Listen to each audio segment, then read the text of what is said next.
Ahoy, friends. It's me, Dave Landau. After a long night on stage, I like to kick back with a captain's hat and a fine cigar and watch the Dennis and Andy show.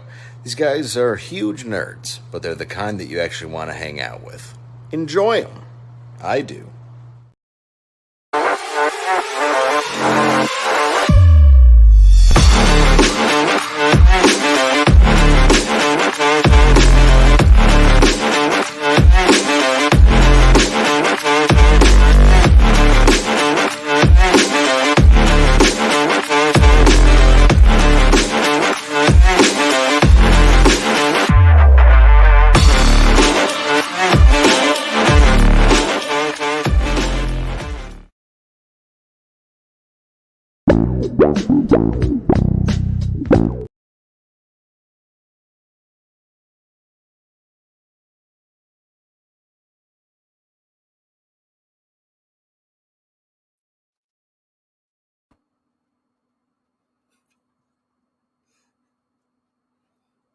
I think we're having some. Hello, everybody.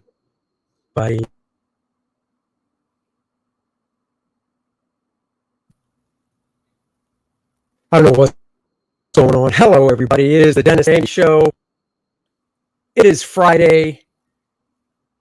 What is going on with my... You are all jacked up.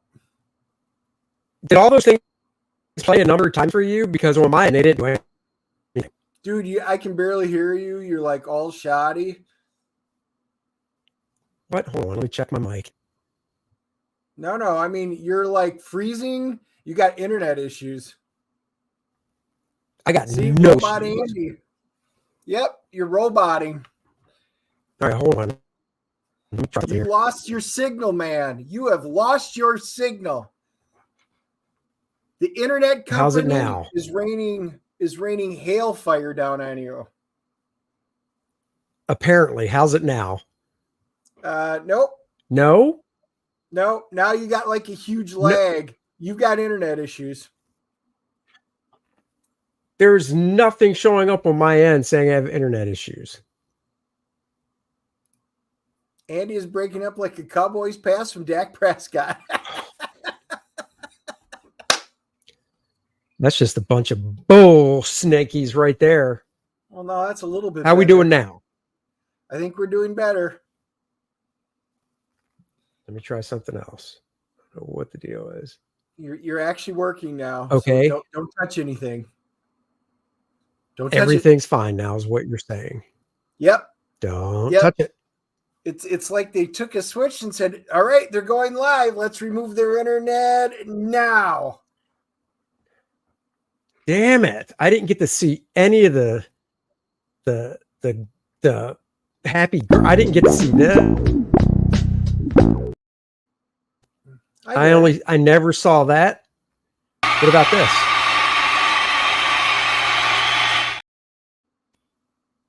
Nope, that one didn't come through. Damn it. All right. Well, anyhow, hello everybody. We are live, believe it or not. I know this is incredible. If you saw, you better be done drawing my funny book if you're wasting time doing this. Shut up. And I only say that to AJ. I don't treat all our fans like this, just AJ. And now Joe, if he keeps it up. I don't know. Chad Townsend. You guys have been pretty funny. They can keep it up. Shut up, you two. Chad Townsend, hello. I'll give Joe a hello because he said aloha. Blackjack is in the house. AJ says, hail Smithy, no love for Dennis. Randy Howell, Dan Genovese, hello. Marcus is in the house. I'm just scrolling now. Blackjack, what is up? What's he saying here? Last weekend I picked up 500 plus 50-cent books at a local comic shop while on vacation. Nice. Look at that. The original. That was worth the price of admission right there. Passmaster Dan, thank you for tweeting it out. I appreciate it. It's not important. Says I'm here for the 1 second delay. There you go. It's more than that. All right. I said hi to everybody. That's cool.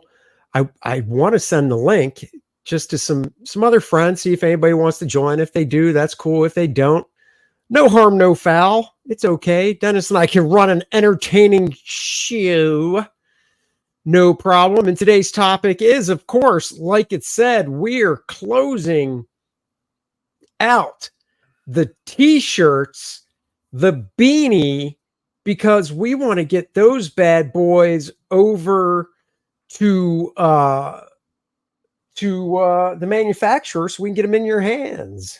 It takes a hot minute to make them and print them and get them over here. So we need to bring those down early. So that is what we were doing. So hopefully everything, when it's all said and done, when all the books, all the modules, the T-shirts, the beanies can be here, the cards, we can get everything shipped out at once. So T-shirts got to come down, everybody. That's right. And, just so we're clear, when Dennis said, get him over here, we're talking, everything's made in the US of A. So, but I know he knows that, but he meant get him here. So That's we can right. get him to you. Get him over to our house. That's right. Welcome to my house. Welcome to my house. Randy says, yeah, I want Lilith on my chest. Dennis is like, yeah, I want Lilith so I can cut the arms off her and then put her on my chest. Oh, you're roboting again, man. I think it's your All right, so when I share my screen, you're going to have to share the screen for the campaign then, because whenever I open up another screen, it does that. So you're going to have to. A little extra responsibility for you today, Dennis. I hope you can handle it. Well, this sucks. Oh, and by the way, we did post our review this morning of Meg 2, The Trench. So go check out those reviews. After this, of course, this is way more important. We're talking for your listening enjoyment later. So yeah, we saw that last night. That was 2 hours of Megalodon fun. Andy had a bowl of sugar for breakfast. Isn't that what everybody eats for breakfast? I'm a little confused. Is that a bad thing now? Oh, sure, when you're a kid, it's fine. But as an adult, no. There we go, guys. 83,668. In a second, Randy will show the total update of both campaigns, which is over 88. We are cruising towards 90,000 for the next stretch goal of the... I can show that while Dennis does, of the Necronite playable character card. That's right. We've already unlocked 3 of the playable character cards: Lilith, Adriana, and the man himself, Kor-Drath, and the map of the Shattered Reach everybody's going to get. Once we hit 90K, everybody's getting this one as well. Lots of goodies for the backers of the book. Oh, yeah. Oh, yeah. And yeah, there's the one main man T-shirt right there. Randy's doing his math, and there he did it. $88,339. Oh my God, we're only $1,601 away. Is that correct math? That is. Good job. Good job, Andy. And I have to give kudos to Randy. He had to pull those socks off and count on his fingers and toes, but man, he gets those numbers out really quickly.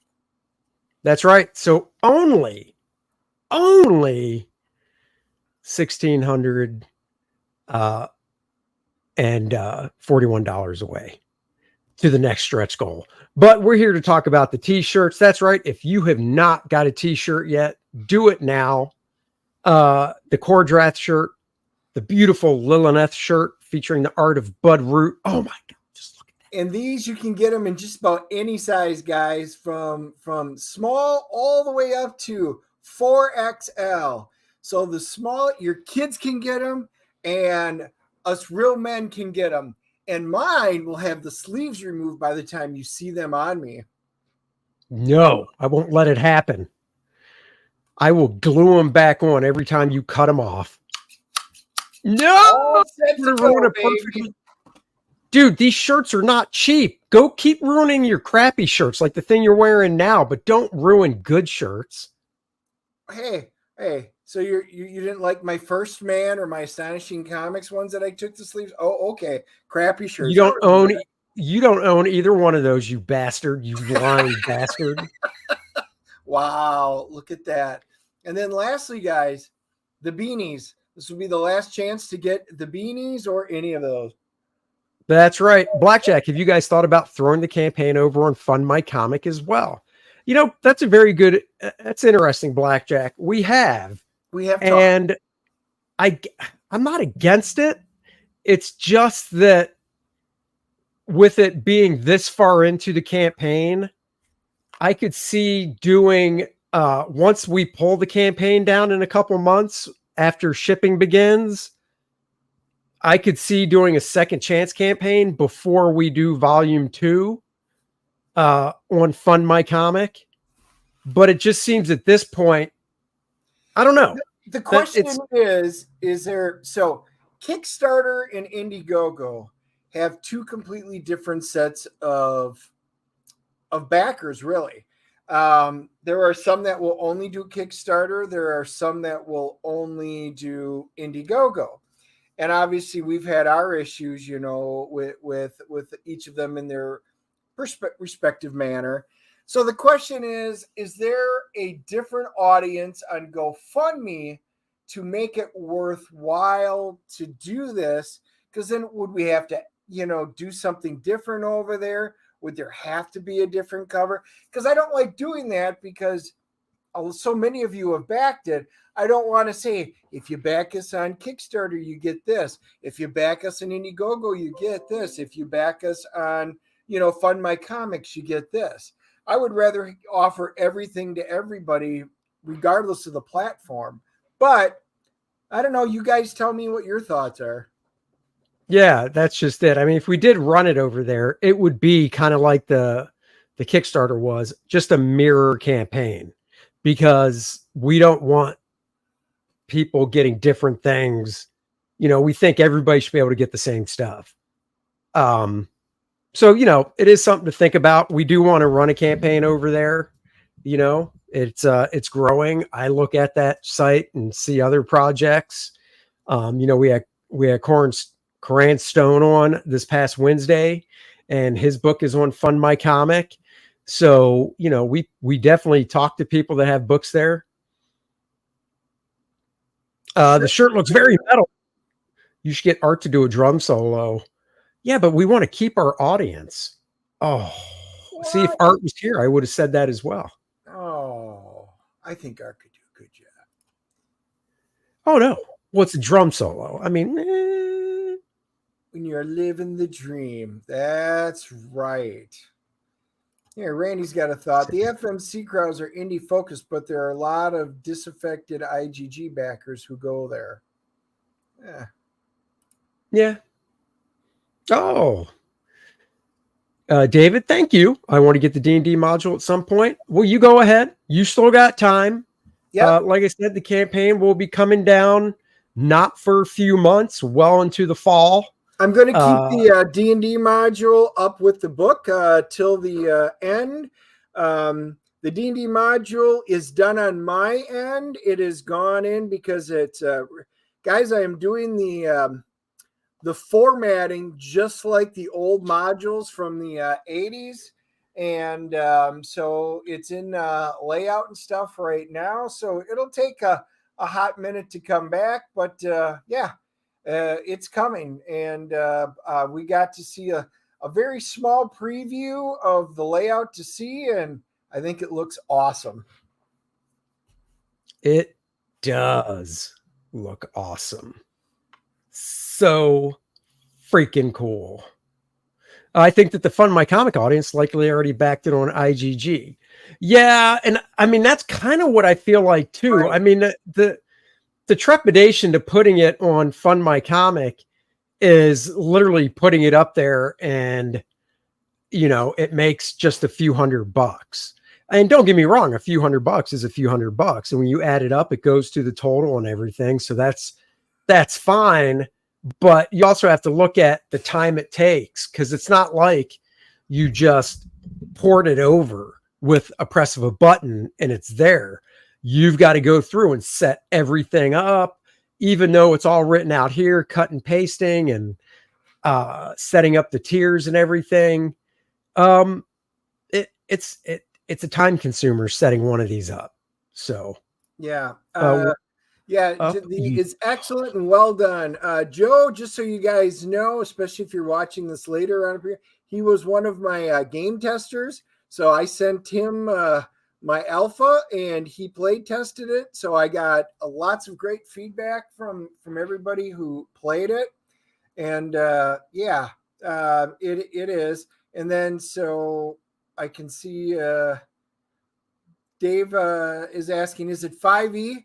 This one is going to be 5e compatible. I'm using the SRD, so I am going to use that for this one because we posted this way back in the beginning. So this is going to use the open gaming license for Hasbro. We have to go under all that rigmarole. So yes, guys, this one will be 5e compatible. All the stats and stuff will be in there. However, is that a miniature he's talking about? It is. Guys, we are looking at options. I've got one of the big CG fans that we got to meet at the show. He's offered to help and sent me some info. I've got to learn. There may be an option where we have people help us make figures for everybody in the comics and things like that, and we 3D print them as long as they're really good figures. So stay tuned. There's a lot to figure out because I would actually buy a printer and figure out how to do it. So you would buy something? I know. I know. Doesn't that go against all your keeping your money in your pocket principles? That's not me. Everybody who goes to shows know I spend way too much. On yourself. What's up, Jimmy Reyes Art? I hope you're feeling better, buddy. Yep, look at Pop XP's here. Look, everybody's starting to roll in. Hey, and the last thing for it is, this one's 5e compatible. I am working on a campaign setting, which it's a big endeavor, which is separate from the comic, but it is going to be the background for the World of the Shattered Reach. There's a lot to it. There's two parts. Part one is the campaign setting itself, which is the lands, the people, currency, time, how everything works. And the second part of it is the playable stat parts where you've got your character classes, your magic systems and stuff. The future ones are going to be ICRPG. I got full licensing from them. So I am using that system for all of that kind of fun stuff. But for those of you who play 3rd edition, 5th edition, 2nd edition, or whatever, guys, this stuff is so easy to convert right over if you really want some of the player stats and stuff like that. But yeah, that's how it's there all you go. He is. Dennis, I must say, is an expert at something, and it's this stuff. The whole role-playing game stuff he's an expert at. Dennis, there's nothing you could do to a cowboy. What? Make it cool, even cutting the sleeves. Cowboy shirt is what you meant to say. You stop it. I've never went out of my way to refund somebody, but I'm telling you, Joe. What? It's close. What do you mean? It's close. Sleeveless. I think Joe makes an excellent point. So, guys, you can check out, the levels and stuff like that. I know one of you guys asked about what level. You can check out Kor-Drath stats. He is indeed. I don't know if I can't make it bigger. He is a 13th level barbarian from the Red Lions tribe. So all of his stats and stuff, you should be able to read them. That was the alpha, or I should say the beta card that's up there. But still, he's going to be that level. So he's strong as heck. Jimmy is doing better. He's able to walk a bit more before feeling tired. That's basically a round trip from his couch to the refrigerator and back. So cheers, brother. Devin even cuts the sleeves off tank tops. Yay, does. I even cut the sleeves off my shorts. Jimmy Reyes art is next on the list. That's awesome. Andy, I really dig your female figure, old school Dave Stevens book. Well, there you go. There you go. We're having our street totally in front of our house repaved, so that's always fun. That's noisy. You can make that bigger, by the way, if you just go up to the top corner and actually just, I don't know what are you using? Nope. That stretched it looked like. Did it make it bigger or stretch it? It opened up a side screen that says visual search. That's no. What are you using? Are you using Chrome or what are you using? On that one, no, Chrome's got issues with that, so it's on Edge. Oh, I don't know how to blow stuff because on Chrome it's easy to enlarge the screen. Yeah. Oh, here I used to go to you with all my technical questions, but you're just worthless now. Yep, there we go. Worthless Dennis. Well, anyway, it is what it is. You guys can go in and look it up yourself and whatever you use and go in and check because we've got Adriana and her playable stats. There's the Shattered Reach map. This is going to be cool because it'll start as the story gets more entailed and more stuff starts coming out. All of these different areas will start working their way together, and you'll have a map that'll have everything for you.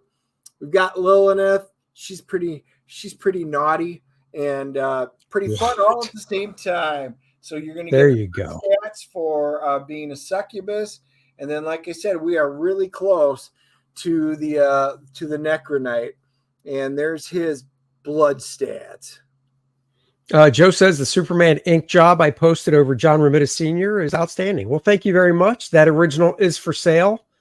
It's original inks over Blue Line. AJ, I agree. This book needs to get to 100K. Whatever stretch goal comes with that number would be epic. I agree. It will be. We need to get it to 100. 6 figures, young ladies, what we're going for. David, thank you very much. Liked Exo Man Award back in the day. That's awesome. Past Master Dan, Dennis Diecast Turner. I got my own. Yes, I paint my own minis. Andy got to see him when he came over because we brought some of them out and he got to see the paint jobs. Matter of fact, you talk first. Got Exo, nice cover. Wait, what Exo are you? I did more than one cover. Unless you mean them all. 2 backers from 1400 on Indiegogo, guys. Just 2 backers away.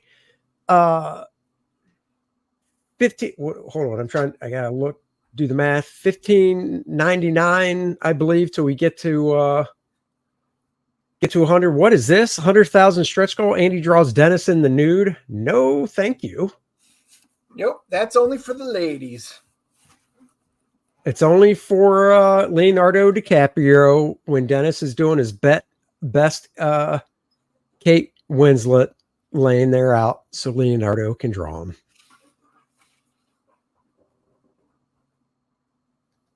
Did I see the pencil of First Man? Brohawk did. I did because I commissioned him to draw it. So I've seen it. I saw it before anybody else. He asked me if he could share it. And I said, of course, he's going to send it to me. And I probably will Blue Line ink that. I like to keep those pencils. But I saw it. I thought it was freaking awesome. So... and I saw the Green Lantern he did last week on the Gray Beards that I think is freaking cool too. Blackjack also got the last 3 issues of your Quasar issues I needed. Finally completed that series. Well, at least somebody I'm talking to right now has the complete Quasar series I drew.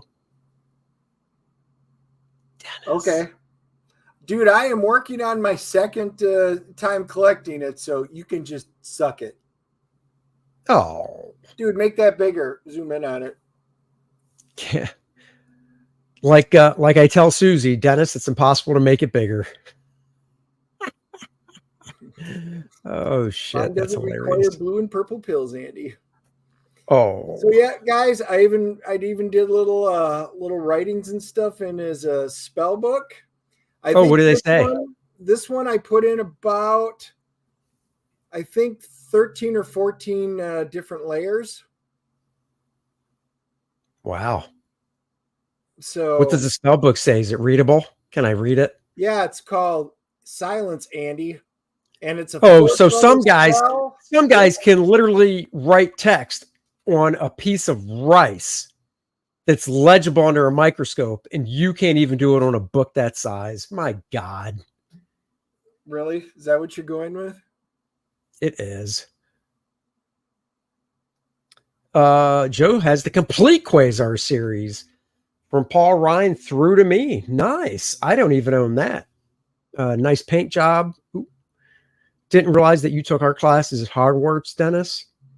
You did. Yeah, of course, AJ. You should own them all.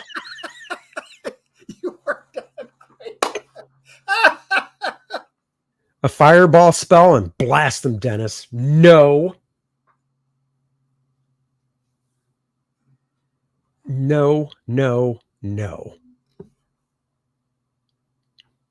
What do you think you're doing now? Oh, my God. Hold on. That's Dennis' way of saying, make me large so I can take up the show and make it about myself. We got plenty of time because we're talking about all different topics. Since this came up, let's just talk about it. So, yeah. One backer away from 1,400, guys. Get that t-shirt or beanie or book now. How's the script for the sequel going? Fearsome Bullet is asking. Well, I'll tell you this. I've got stuff laid out for both volumes 2 and volumes 3, and Andy already got to see the outlines. Yes, I did, and I give him a thumbs up. I didn't send him back to the drawing board, if you will. Don't chase away viewers, Dennis. I want that 100K stretch goal. No, so do we. I got the sleeves off. I won't chase them away. My paint jobs were never that good, just blobs of random color. Seems like a painting Hunter Biden might be doing. Dennis, give us a history on how the tribes of the Shattered Reach were established, and just tell us how you designed Kor-Drath. I don't know if Dennis wants to give that information away. It's up to him. Designing Kor-Drath, I mean, Dennis and I just kind of talked over a couple ideas, and I had a couple ideas in my head of what I wanted him to look like. I didn't want to just be obviously a loincloth like Conan. I wanted him to have him more than that. So I kind of worked up just a couple different sketches, and we did talk basically, for example, we picked and chose. Do you want swords? Do you want axes? Do you want pole arms? I mean, what do you want the main weapon to be? Andy's like, swords. Everybody has swords. Let's do axes. Axes are cooler. All right, there we go. So then we went from there. And then, I designed stuff into the axe and for, things that happen to the axe and certain things about it. And then Andy put everything together. I mean, that's just the way it works. But, there was a lot of cool concept stuff that came out, but Andy nailed most everything right out of the gate. Yeah. Yep. Thank you very much. I appreciate it. And when I said axe, Dennis was like, oh, he's married. And I was like, not that type of axe, Dennis. Good Lord. But no, he's not married. He just has a girlfriend named Adriana. So, that's it. That was it, baby. What am I looking at here? Yeah, actually, a lot of the story, some of the history for the Shattered Reach is actually in the book itself. And, it talks a little bit about where the humans went, because there are different races.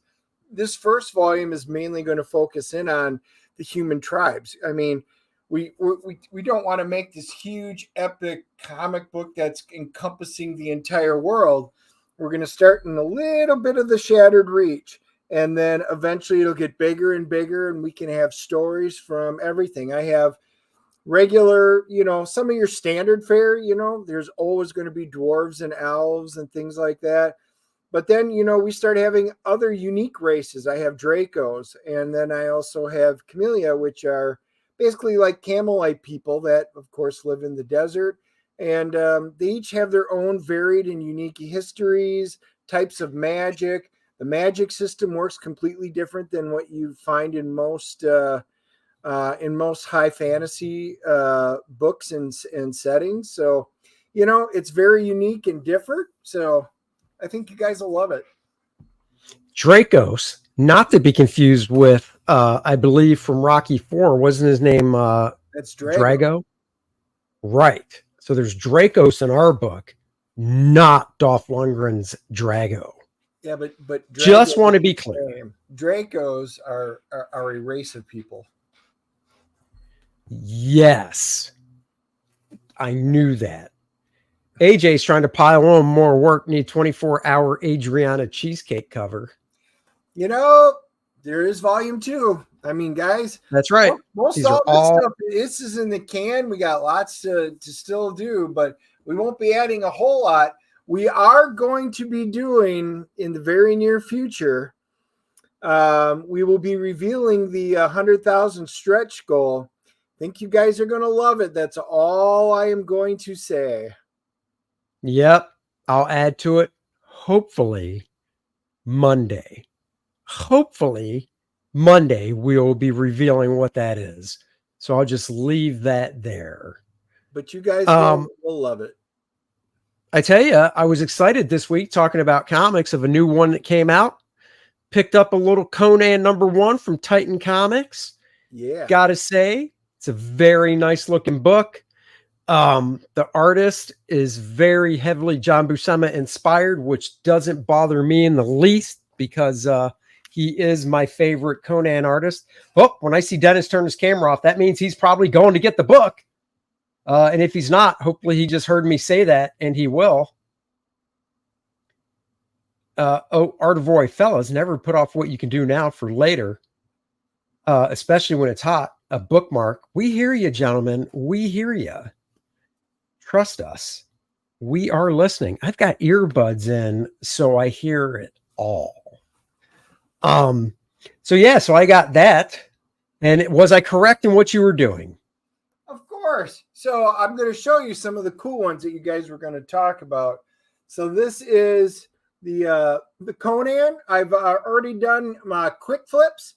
Some of you have already seen it. I know you guys want full reviews. I got a lot of stuff on the plate, but I will try and get the full review of issue #1. I did the homage cover with it. Guys, they had a number of cool covers, but that's a nice homage cover, I guess. It's not as good as yours, Andy. No.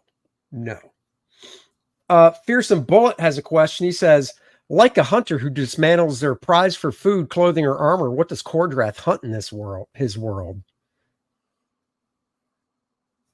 Well, they hunt and all different manner of beasts. Very typical, like your deer, wild animals, boars, things like that. So my world, there is both nomadic tribes that actually move, and they'll head south when winter comes because food is very unplentiful.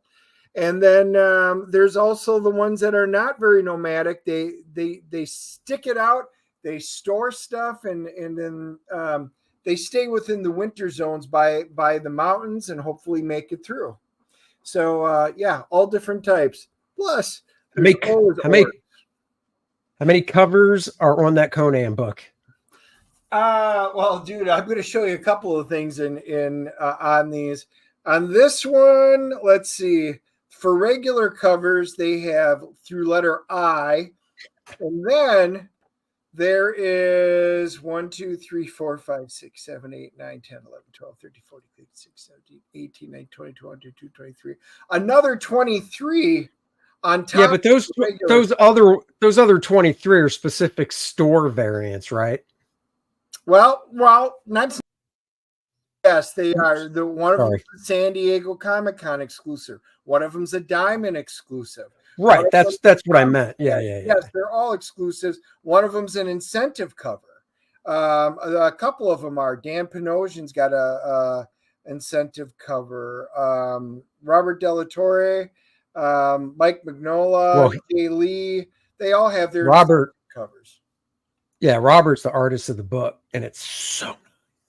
Now, yeah, I got the sketch cover. I thought about either drawing Kor-Drath holding Conan's head on the sketch cover of Conan, or just drawing Kor-Drath standing over a dead Conan's body. Oh, I guess he could be holding his head as well.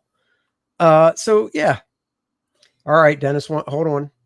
another book this week that everybody was talking about, kind of in that vein, Fire and Ice, and obviously FRAZETTA covers. This is going to be a prequel. The art, I just love it. The interior art is actually fairly solid. The interior art's really nice. I've done quick flips of both of these, so you can go check them out on the channel and dig into them. But the number of covers that makes Conan look wimpy. So there. Does it really? Page 1. Oh wow. Oh damn. Page 2. So just in the regular covers, they have through letter Z. So that would be 26. Plus 616 got some exclusive buzz. Cobra Comics. FRAZETTA Girls did their own cover. They've got theirs out there. So guys, there's a lot of covers. But this is another one I'm probably going to do a full review on. A lot of people have been. Is there an ad in the back of that for the figure they're releasing? Of what's that dude's name again? I already forgot. Oh, you mean Dark Wolf? You mean Dark Wolf? There it is. Yeah, baby, that is a freaking cool looking action figure they're releasing that you can pre-order now. I believe at Big Bad Toy Store. You can pre-order it there. So Sean, I know you just asked me this morning about this, but yeah, this is what it looks like. I'm on the fence. I really like it, and I kind of want to. It is $70, and I'm like, maybe. I do like it. I don't know if it's $70 worthy, but it might be. It might. Yeah, I know. I'm trying to remember. What is it? Like a 7-inch, 8-inch tall figure? Yeah, I think average, whatever that is. Oh my God, you're still showing stuff. Another one, yeah, dude. So Robotech, I've already had a review, and Joe's already asked, and yeah, the artwork, I haven't had a chance to read it yet, but this is all new story. This is not just a retelling of the Macross. This is done. This is after the SDF 1 and 2 are done. It's another one that had some pretty cool covers to it. Yeah, that book. I looked through that Robotech book. That's a trade I might get. It's awesome. That is a really, really nice looking book. I'm very excited to read this. I think the story, as I put in the quick flip, they got Brendan Easton and Simon Ragazzoni to do it. So 2 really good guys, Power Rangers and Transformers. And that is really cool. And then the other one, guys, you might want to go in and check if you haven't already. Dead by Daylight. Some of you are fans of the game. They do come with them, and I put them on the quick flips and the full reviews. They have scratch off codes, and if you play the game, they have codes for the game, kind of like they did with the Batman Fortnite. So I'm going to do giveaways on there. So if you go on to any of the quick flips for those books or the full reviews and just put in there, if you're a subscriber, put in there you're interested in the code, I'm going to give away the codes because I don't play the game, so it doesn't mean anything to me. Dennis is doing a giveaway. He's gonna do a giveaway. That's every now and then. All right, I'll show something cool. And there it is. Something cool. No, I'm just kidding. It is cool. See, Dennis buys new stuff, and I did too. I bought that issue of Conan this week. Andy, will you be signing my 2 copies of Kor-Drath? I sign all the stuff, so have no fear. I do that. So that's what a quick flip is. I was worried it was something nasty. Oh, Dennis does two versions: a not safe for work quick flip and a safe for work quick flip. Right here, guys. I pulled out this beautiful Treasury edition yesterday to look at. Oh, I'm only showing. How's my Wi-Fi looking, Dennis? You're terrible. You look like an 8-bit Nintendo game. We'll do that, and we'll do this because now I'm smaller, so everything looks good again. And I'll just show the bicentennial when my Wi-Fi comes back to being better. Oh, which is supposedly now, I guess. How do I look now? Go bigger ones. Oh, no, go smaller. Nope, there it goes. No. Damn it! My Wi-Fi signal just came up again. Son of a bitch! I'm telling you, your guys are sitting there at the. You must have Spectrum, and they're flipping the switch. Oh, Andy, I don't have. Oh wait, down, I do have Spectrum. I do have Spectrum. Son of a bitch. All right, guys. Well, back to why we're here. Then I'll have to show this treasury later. There's some pages in here inked by Barry Windsor Smith over Jack Kirby, and they are phenomenal. That's why I was showing it. So AJ says, let's see that 1776 cat pinup. When my Wi-Fi gets steady, I will. Andy singing giveaway. Get ready for the Cowboys to play their season. You need to shut your mouth. Dude, it's a lot of smack talk from a Niners fan. You need to call Elon Musk and get on Starlink because apparently, Spectrum is just poo-pooing you. Dude, you're the guy that tells me at least twice a week, oh, wife had to go to work today. Internet's out. So. Yeah.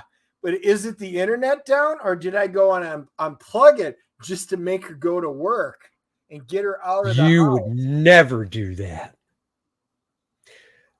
So guys, we are here because of Kor-Drath The Reckoning specifically. Yes, they do still have a team. It's Pee-wee, don't worry. So there. Kor-Drath The Reckoning, the T-shirts, Kor-Drath and the Little Nuts shirt, and the Kor-Drath beanie are coming down tonight. So not during this stream, not when we end the stream, but tonight they'll be coming down so we can tally up and get the orders placed to the manufacturer next week. So I don't even know. It's my first time printing T-shirts, how long it takes, but we want to get these suckers in hand so we can mail them out to you guys and you can start wearing them. You'll have the beanie, perfect time for winter. You have the T-shirts. If it's a little chilly where you are, be cool like me. Throw a little button up over it, unbutton so you can still see the beautiful art on the front. If you're like Dennis, just ruin it and cut the sleeves off. I don't understand what you're saying. There's nothing ruining about it. It's calm. It's cool. It's beautiful. Yeah. Gotta love it. You are free to do whatever you want with the shirts when you get yours. So we've been doing a stream recently, or not a stream, but we've been watching a show on Apple Plus I got Dennis into called Hijack. And no, it's not about somebody saying hi to a guy named Jack. It's Hijack starring Idris Elba, who's awesome. And he's basically a passenger on this plane that gets hijacked, and his job in real life is he's basically a contract negotiator for businesses. And it's 7 episodes. I finished it. Dennis is waiting for his wife to get back into town so they can finish the last 2 episodes. I got to say, I thoroughly enjoyed it. The old hijack of a plane trope isn't anything new, so I'm curious to see what they can do with something like that. And I thought this one had some nice little twists and turns in it. Each episode really ends with the banger of a cliffhanger to the next week, which I haven't seen on good TV in a long time. If you want to see a good show about planes and problems and all the bad things that happen in the air, just watch Airplane. Everything you would ever want to know is really in the movie Airplane. I tell you what, there were some people on this plane in this show that could have been slapped a few times. Oh, actually, real quick, by the way, Lioness show is good. I'm telling Dennis that, and he's like, who's the lead? And I said, Zoe Saldana. And he's like, I love that chick. He's like, what's it about? And I said, well, she recruits this woman to basically be a spy. And Zoe heads up a team this elite team of not SEALs, but they're cooler than them, I guess. And Dennis is like, wait a second, a female-led team? I'm not watching that garbage. And I'm like, whoa, misogynist pig much? And he's like, yes, I am. No, we still have not. We can review Jury Duty right now. I'm pulling it up right now because why not? Let's do it because we don't know when we're going to have time just to do it. Guys, Jury Duty. Share the screen. I'm going to. Might as well show some visuals on it. Joe says, Die Hard on the airplane. Watch Air Force One. Yeah, Die Hard. Yeah. It's good stuff. Hard pass when the chick lead anything.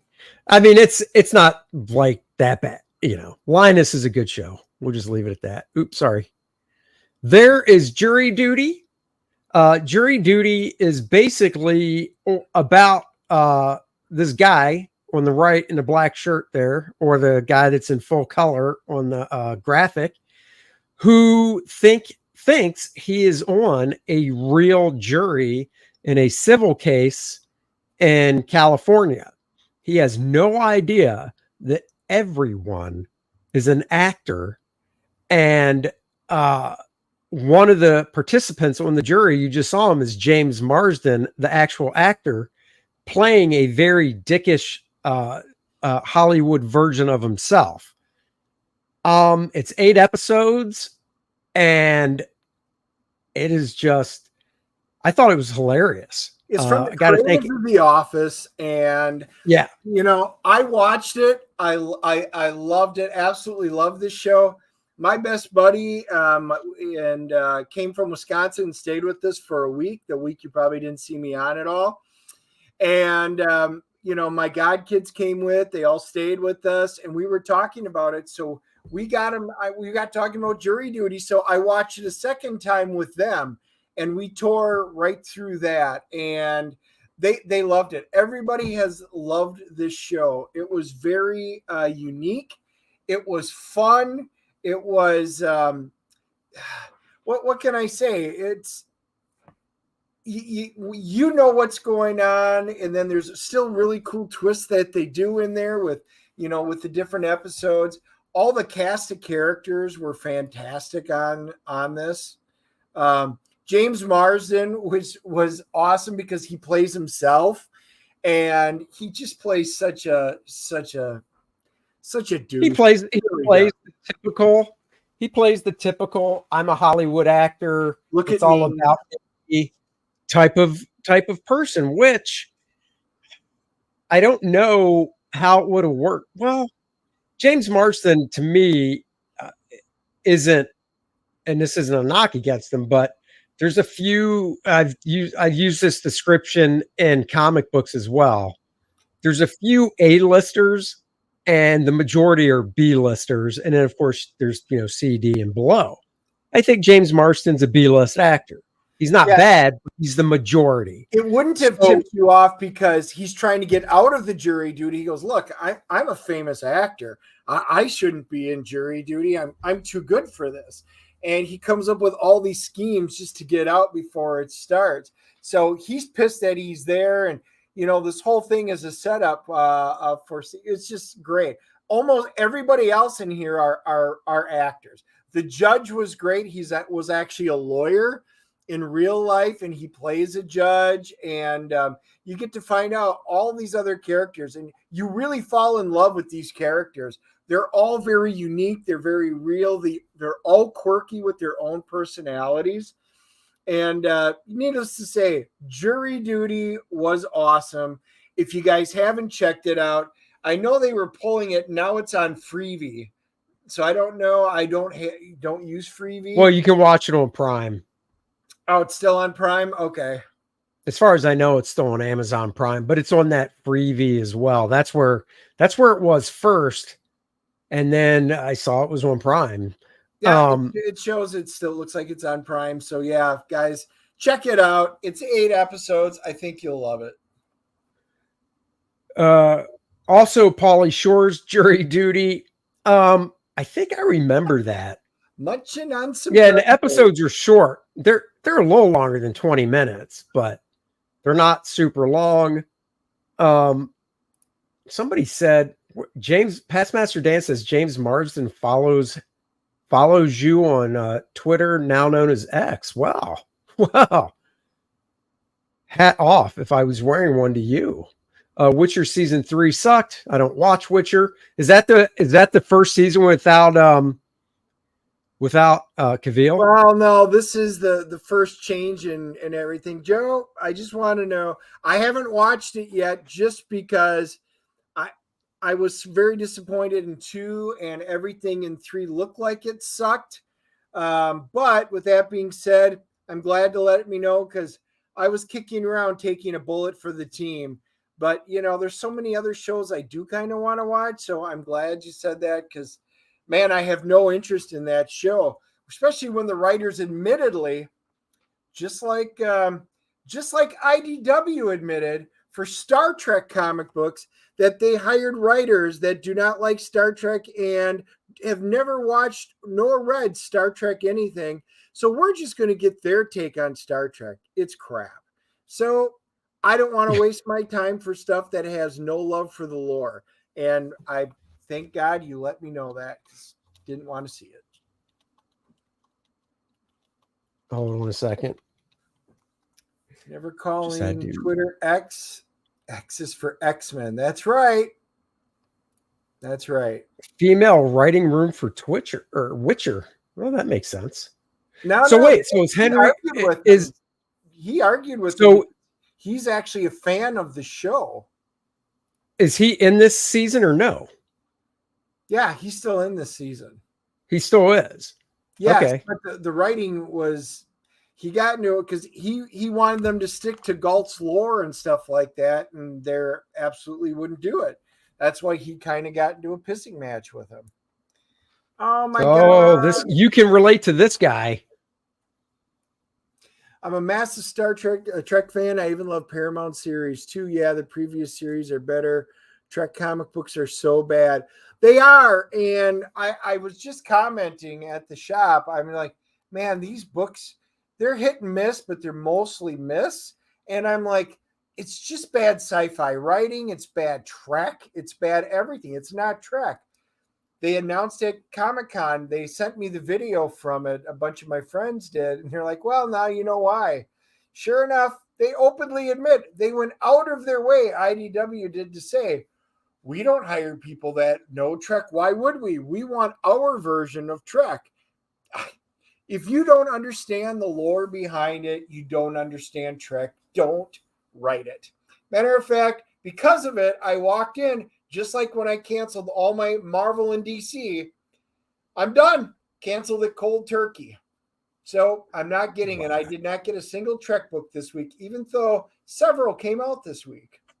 I don't buy them. I never have. But when I saw a panel where in one of the new Trek books where Spock said that he disagrees that there's more than 2 genders, I was like, what? What? Spock, of all the logical people, science-based people in the universe, and oh my God, I was like, I'm out. Rob Hunter, would you like a link so you can join us? I will send it to you, my brother from another mother. So, guys, I have not seen the clip for this. I have heard all about it, that the Star Trek musical number. I don't know if I can, and I know Joe's on the stream here, and we've had it here. I am not a fan of Strange New Worlds right now. First season I liked. There were some, like original Trek, there was some hit, there's some miss episodes. It's sci-fi, but they're all standalone. This one, man, it has been really, really whammonish and just bad all the way around.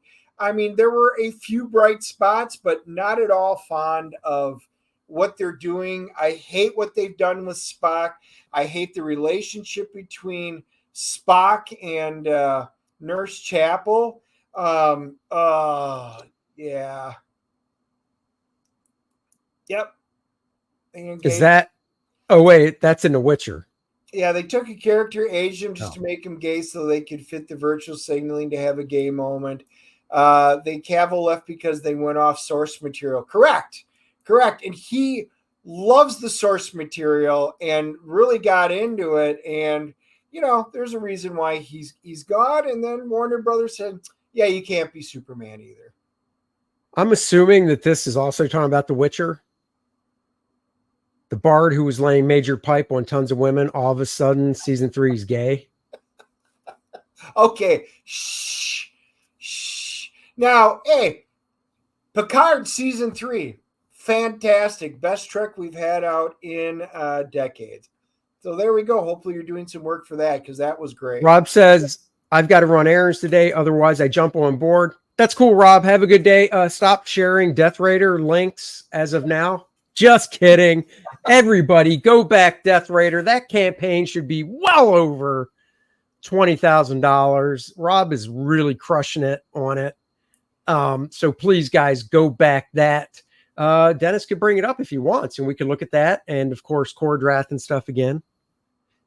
So Picard is soy. Oh, damn. Those are fighting words. Whoa, season 3? Come on, if you don't admit that was the best Trek that they've released, I think you taped your eyes closed. Art Roy says, 100 cars to do. Dude, congratulations on that, man. That's cool. Strange New Worlds is suffering because Pike's wife had a baby. Hey, once you stretch it out for a baby, it never goes back. Marcus says, what time are the shirts coming down today? It'll be tonight. I was going to say midnight, but I'm honest with myself. I won't be up at midnight. So to play it safe, 9-10 o'clock tonight is when I'll take the shirts down. Rob says, thanks. No problem, buddy. Put the check in the mail. Cha-ching. Cha-ching. So that's right. T-shirts are coming down later today. Get them now. Get them while they're hot. Rob says, old man Andy. So you're not that much younger than me. Guys, we're one away. Somebody here needs a T-shirt.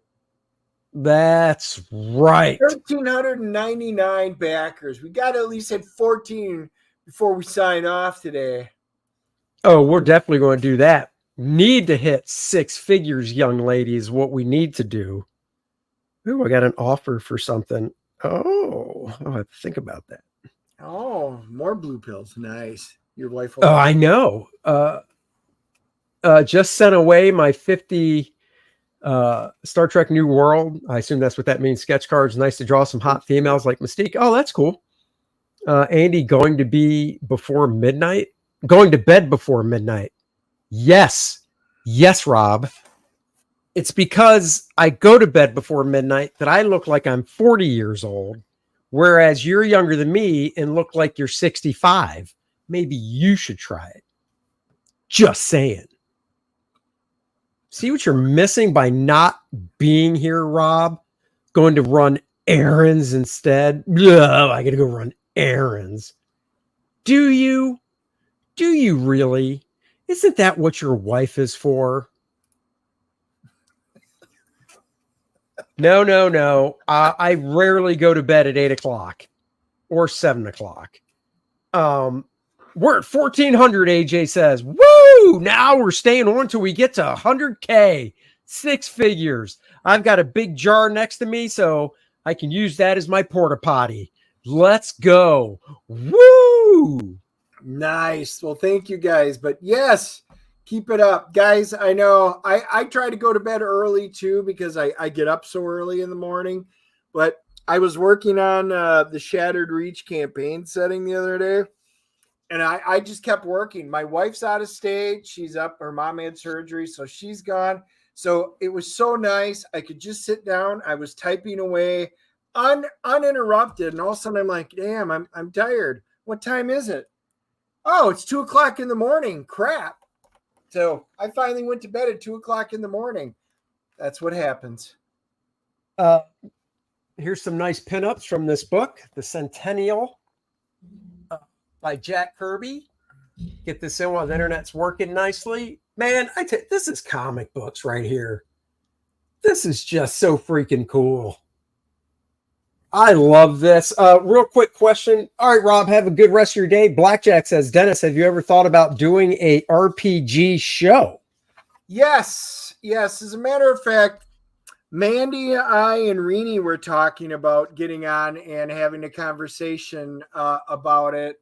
And then I know Brian Blevins and I have talked about getting on and, talking because, he's really great with all that stuff too. Guys, I love having, I'm considering doing it, maybe pick a day and just chat about it. But if you guys have suggestions or thoughts, like I said, I'm using the new ICRPG rules going forward. But I love talking games. Sean just got me in on Star Trek Adventures, and So anyway, I love role playing and stuff like that. So you guys let me know if you want me to do an RPG show. Give me some ideas. I think I could make it happen. Look at this. Barry Windsor Smith inking Jack Kirby. Good googly moogly. What a combination these guys make. Great stuff. My sketchbook 340. Hey-o, Andy, how's your Friday been?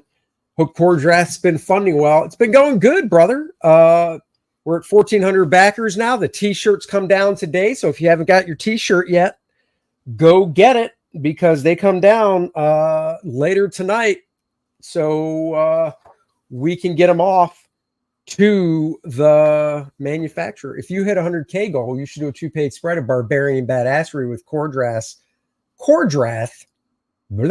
versus other Barbarians. What we have in mind for the 100,000 stretch goal is much cooler than that. I'll just say that.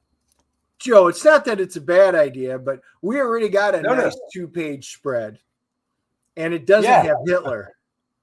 A couple of them. Look at that. Dennis, I have ideas for RPG channel. Let's talk later. Any news on Barry Windsor Smith's health since his stroke? I do not know. I know about the stroke, but other than that, I do not know. I do have a. And then after Barry, so I could do that, Randy. What'd he say? Did I see something about a robe? Wizard oh my robe. God! As long as the robe is closed and he doesn't stand up if it's open. Oh yeah. So we got a little. What? I was showing stuff. You just keep looking down at your book. We got a little Herb Trimp inking on this book as well as a little John Romita action. Splash page. Kirby draws a splash page of Captain America in a taxi cab, and it looks so freaking cool. This is comic books, baby, right here. Right here. I remember when I first met Dennis and I brought up Jack Kirby and he said, "That hack?" And I was like, "Son, I need that hack." He didn't. You better laugh because nobody in the stream believes that word at all. Randy says you sold me with Herb Trimp. Yes, he did. Dude, I love Herb Trimp. I think they reprinted this. Did they just do a reprint of this, like big hardcover, or am I thinking of something else? Wait, Herb Trimp. I'm pretty sure he did the Shogun Warriors too, didn't he? Herb? Oh yeah. And didn't he do Godzilla 2? Without Godzuki. Wow. I had to explain who Godzuki was to family members. He's Godzilla's son. They're like, he had a son. I'm making that up. I honestly have no idea who Godzuki is. Are you serious? Oh, go. Oh, just stop. This is a great book, guys. If you don't have it, I can't recommend it enough. It's a good, fun read. So go get it. They did reprint it recently. I knew it. AJ, Marcus, you guys know it all. I swear. You're like a couple of know-it-alls.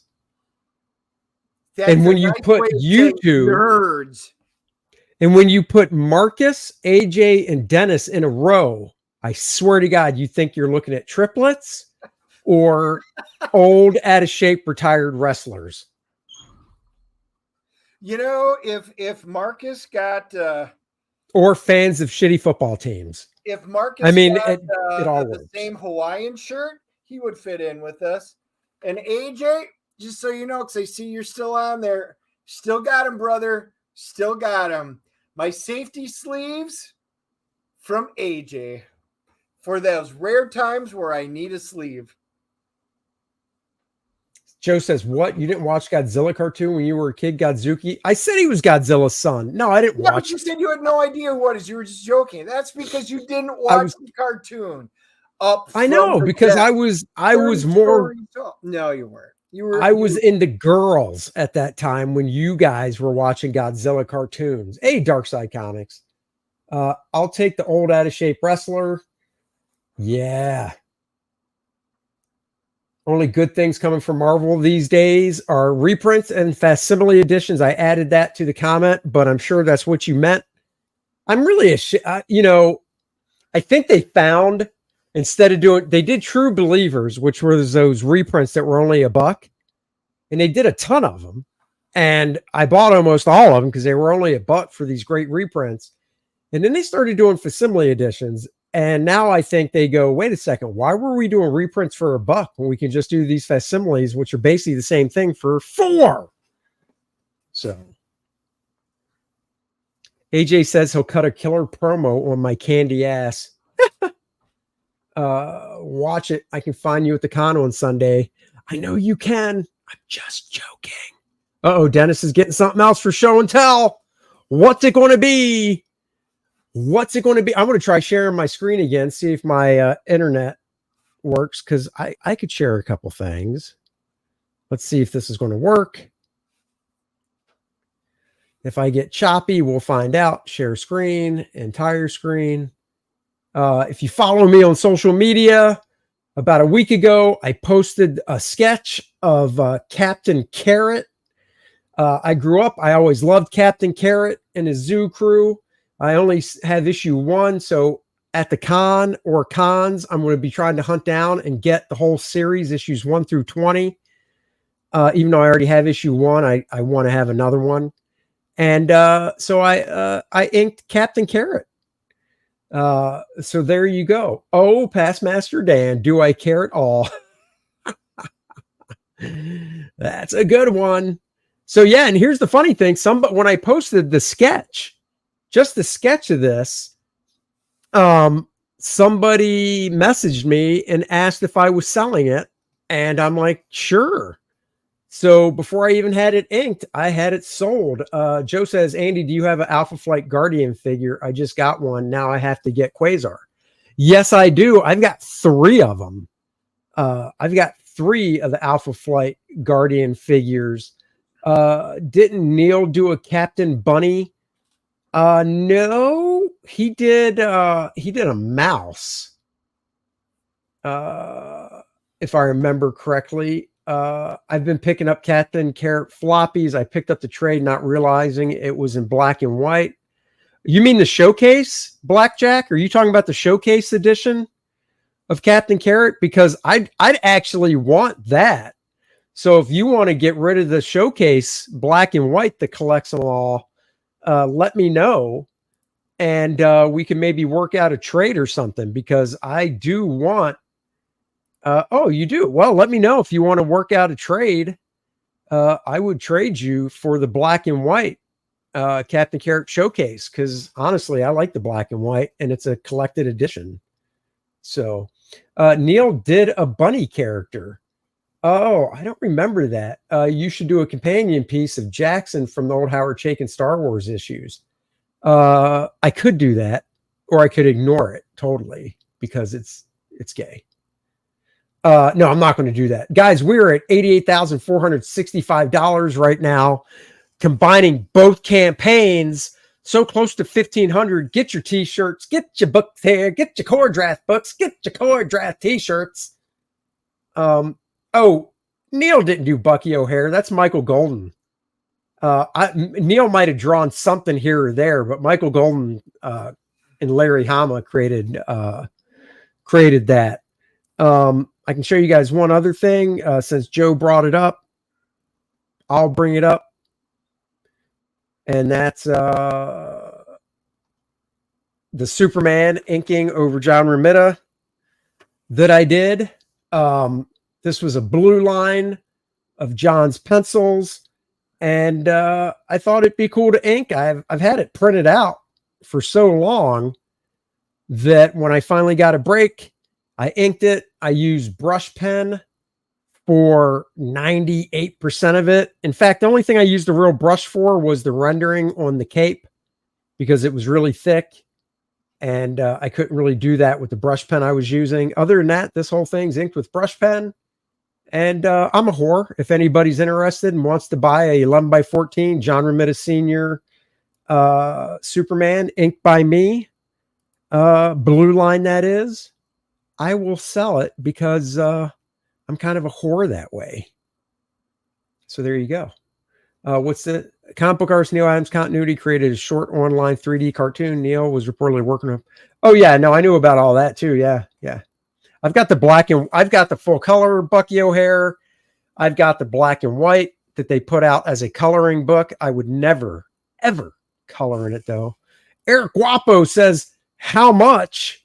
The Superman 11x14 Superman right here is a $200.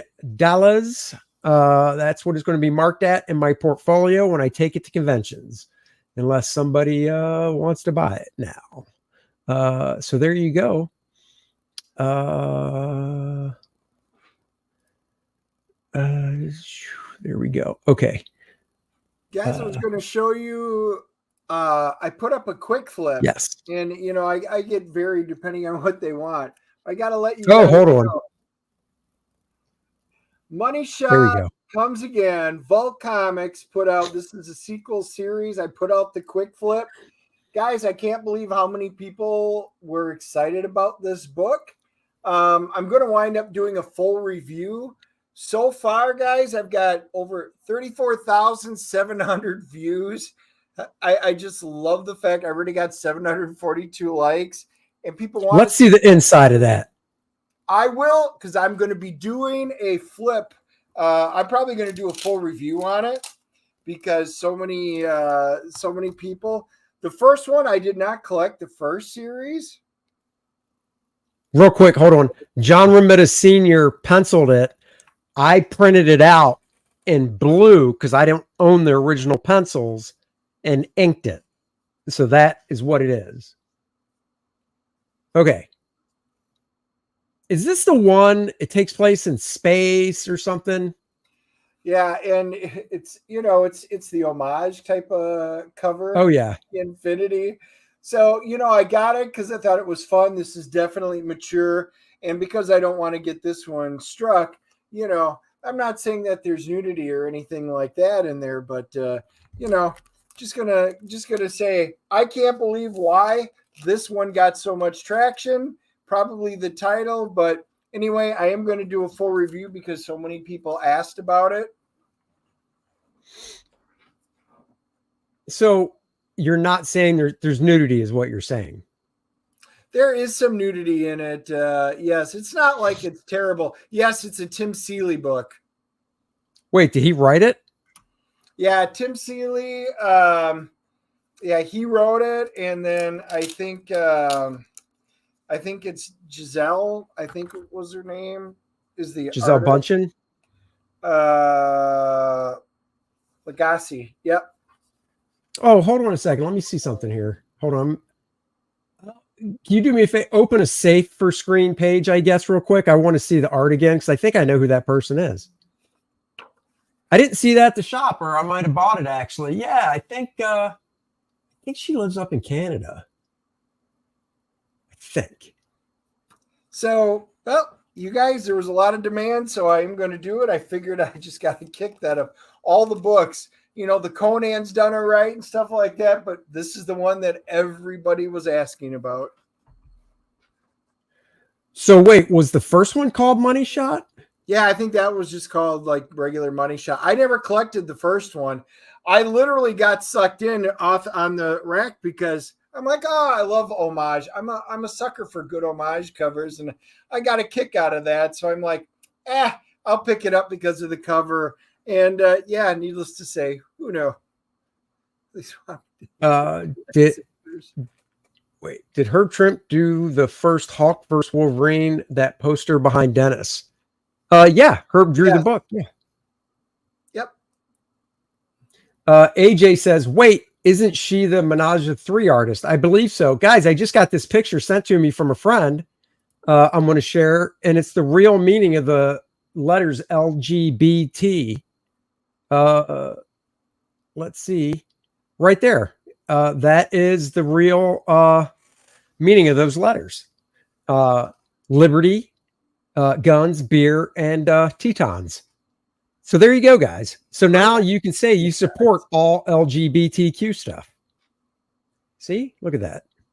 Nice. That's a mutual friend of ours sent that over. Nice. Gotta love that. Yeah, I thought so. Yeah, that is that Giselle. That is what letters? LGBT. Liberty, guns, beer, Tetons. And I know if it was Dennis, he would say titties, but I like to keep the show clean. So I say Tetons. Nobody believes you. Nobody. The Pinocchio meter just went off the scale. Everybody. Oh, wait a second. I'm lying again. Something's growing and it isn't my nose. I'm unlike Pinocchio. Something else grows on me. It's my toes. It rhymes with nose, but it's my toes.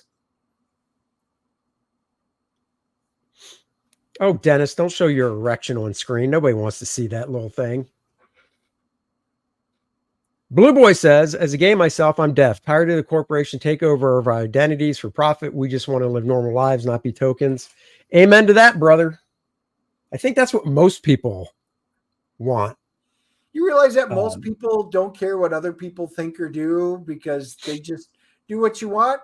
And as long as you don't push your stuff on everybody, that's all everybody cares about. Do your thing. Yeah, pretty much. Do it. Leave everybody else alone. As long as it doesn't hurt or impact somebody else. Art and stories. Amen. We all do. We just want good stuff. That's right. Speaking of good stuff right here. Kor-Drath the Reckoning. 76 pages, ball-busting barbarian action. Guys, you heard it here first. The interior art for this book, the black and white interior art for this book by me is complete. So now it's on to finishing up, not me, but the colorist, the coloring, the lettering. Steve Dutro, once again, who letters all my stuff, is back. So the lettering, then there's the design, the putting the book together, all that fun stuff. I actually have a couple small spot illustrations to draw for the game module that is being put together right now. Just when I thought my work was done, Dennis is like, here, draw this. Have a great day, y'all. Heading out to work. Have a good one. The only thing I know that grows when I lie are my knees. Whoa. Did we see the story about Lizzo's backup dancers? Yeah, they're suing her. We were talking about that before the Meg 2 started last night.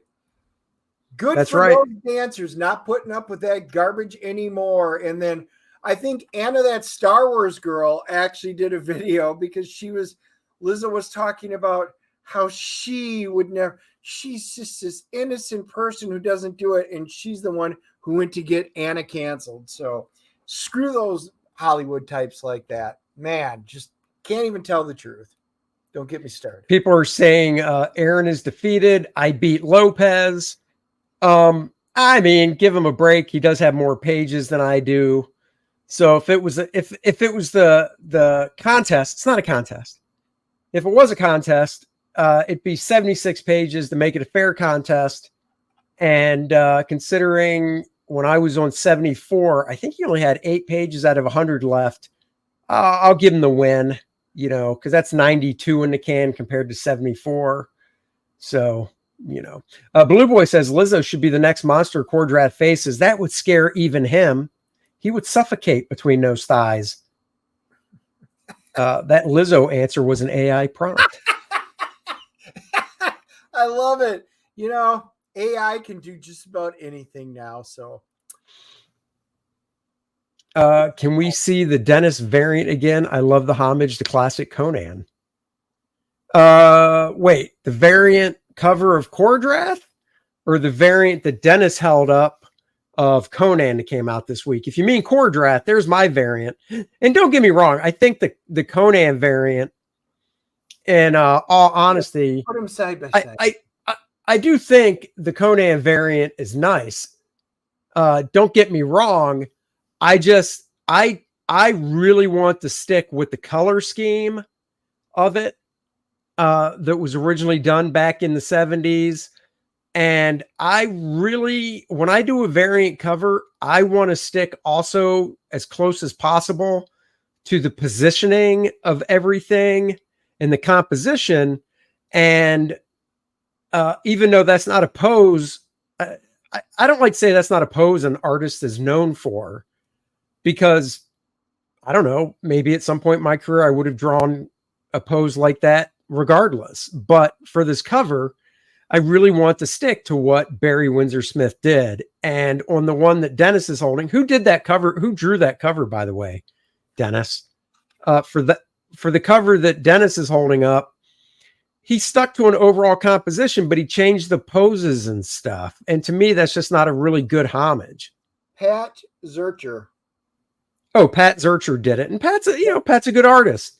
But, we just have differing views on homage. A homage cover. I really, like I said, want to stick to the same colors, which he probably didn't color it, so that wasn't on him. But just the body positionings and everything, I just really want to stick to. So, but I'm glad people like it. It's actually being ordered really well. You really torqued his wrist there, XD. Your entire team for working tirelessly for us. This will certainly be a banger. GJ, I thank you all actually for supporting us. It's because of you guys. I mean, you don't have to thank me. We, our customer base, you guys, you're the employer and we're the employees, because you're the producers of this book. You're paying us to produce this and get it into your hands. So I feel more pressure working on this stuff than when I was working for Marvel and DC. Just because, working for Marvel and DC, it's under the gun, when you're working on it. And it's not that I wasn't trying to do great stuff for the fans, because I always was, but I didn't have the direct interaction till months later when the book was out and I might see them at the show and they'd ask me to sign it. But even then it was like 5 minutes. Here's the book, sign it, maybe a conversation, or they would just walk away. But with you guys, we have this interaction back and forth, and I just love it. I think it's great to be able to connect so quickly with all of you guys about this project and stuff. So thank you. So many of you guys have ideas and you're not afraid to come and talk to us. And you know what? Everybody's got, we had so many cool ideas for like stretch goals and stuff like that. Part of it is there were so many good ones, but we've got to be able to find out what's affordable to do. There's a lot of things, but guys, you really had so many great ideas, and that's why it's so fun to talk to you guys. I've heard a lot of you guys talking about toys and minis and figures and expanding in the RPG section, which is already being worked on. But you all got great ideas, and I love talking to you all and messaging and everything like that. And I mean, you guys are great. So, I mean, we put this out hoping you guys are going to enjoy it. We put a lot of blood, sweat, tears, and a lot of late nights into it. So hopefully it winds up paying off in the end and you guys just love it, so that we can do a volume 2 and make it even better. Spawny 051 would like to see some European printers do some work with these independent comics so it's more accessible. I mean, the only thing there's nothing written in stone, but I talked to this one publisher over there, and they do reprints of books, and they do the translation and all that. And I did ask him about possibly Kor-Drath, and he said, when the book's finished, send him a PDF of it so he can look it over and stuff. Because I mean, he's only seen the campaign, and you never know. I mean, if I could get this thing, if we could get this book printed in other languages overseas, I would be totally down to do that with another publisher. And I know Dennis and I talked about it, and we would love to do that just to get it over there in different languages. And if anybody can translate Klingon, I'm open to that too. He is. If we could get the UK to publish it over there in English, in an album form, I'd be fine with that. And that's why I just brought that up, Spawny, because I had a feeling you meant in English, but that's the thing. I mean, look, if there's a foreign publisher in the UK that just wants to print it and publish it over there and put it out in their catalog for the United Kingdom in English, hey, I'm good with that. I just brought it up with other languages because a book I did called Armor X, which was a creator-owned book from about 18, 19 years ago now, that was printed in Italian and was published in Italy. Now, I've got 10 copies of it, but I don't really know anybody that's like, yeah, sell me one of those Italian copies of Armor X. So that's that. But I would love to see it printed over there. So GJ says, I'm looking forward to Kor-Drath and Wraith of God Blood Hunters. These are my top books, as well they should be. Oh, look at that. I'm okay with Italian also, but I think some things get lost in trade. Well, hey, if you have any interest in Armor X, I have an Italian edition of it I could sell you, but then I think the point is you want to avoid the shipping cost. So I understand. I have to admit, Italians do great work with translation and dubbing. There you go. Your future and action is much better than Zurcher's. Your future. Okay. Well, I appreciate that. Patrick Zurcher was actually, I did a 1 minute short for YouTube talking about drawing a book using Poser, that program where you can pose figures and stuff. And I'm not saying I know for a fact that issue of Green Lantern Patrick did, he used Poser, but I know enough about Poser looking at it that it sure looked like it. Just saying. Dennis, why don't you tell them a little bit about Kor-Drath the Reckoning, the game module? Well, let me scroll down to it. Had to get rid of my awesome Big League Chew Baby Blue Raspberry. My favorite in the whole world. Never even knew they had it. So I'm just letting you. When did you buy that? This last. Did you buy that when we were? No, they just had regular bubblegum flavored. I had that as a kid. Love that stuff. Found out they had blue raspberry, which is my favorite of anything. Ices, everything in the world, blue raspberry.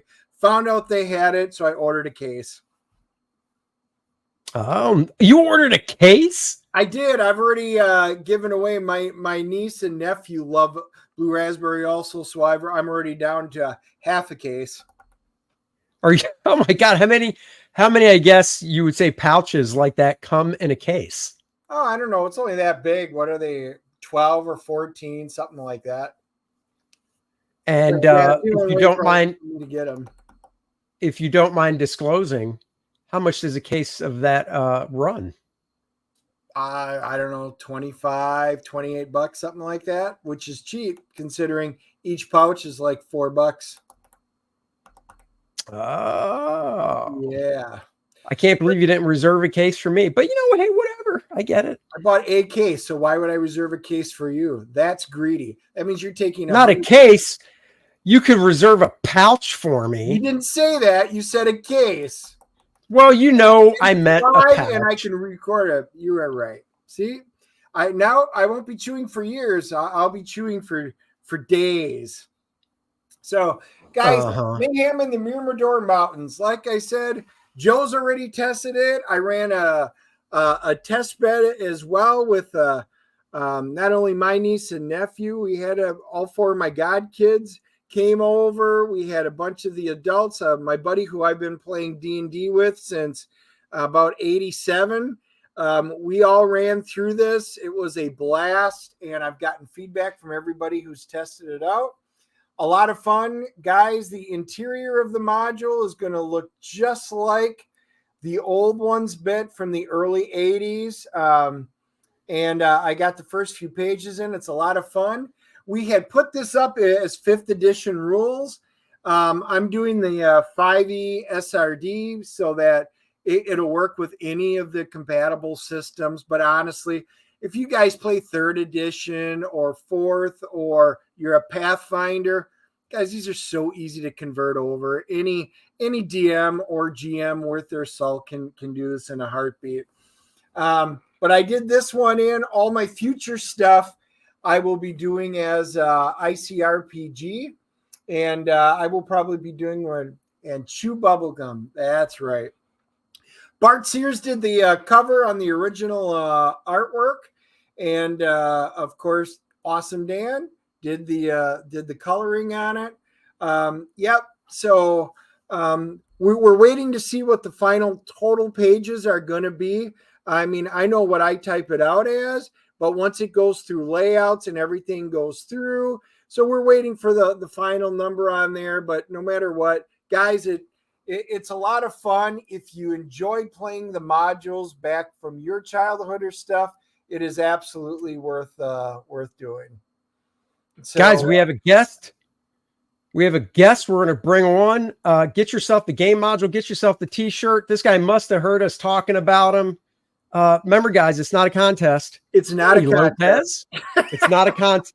Look, just because the black and white art, the Kor-Drath is in the can, it's not a contest.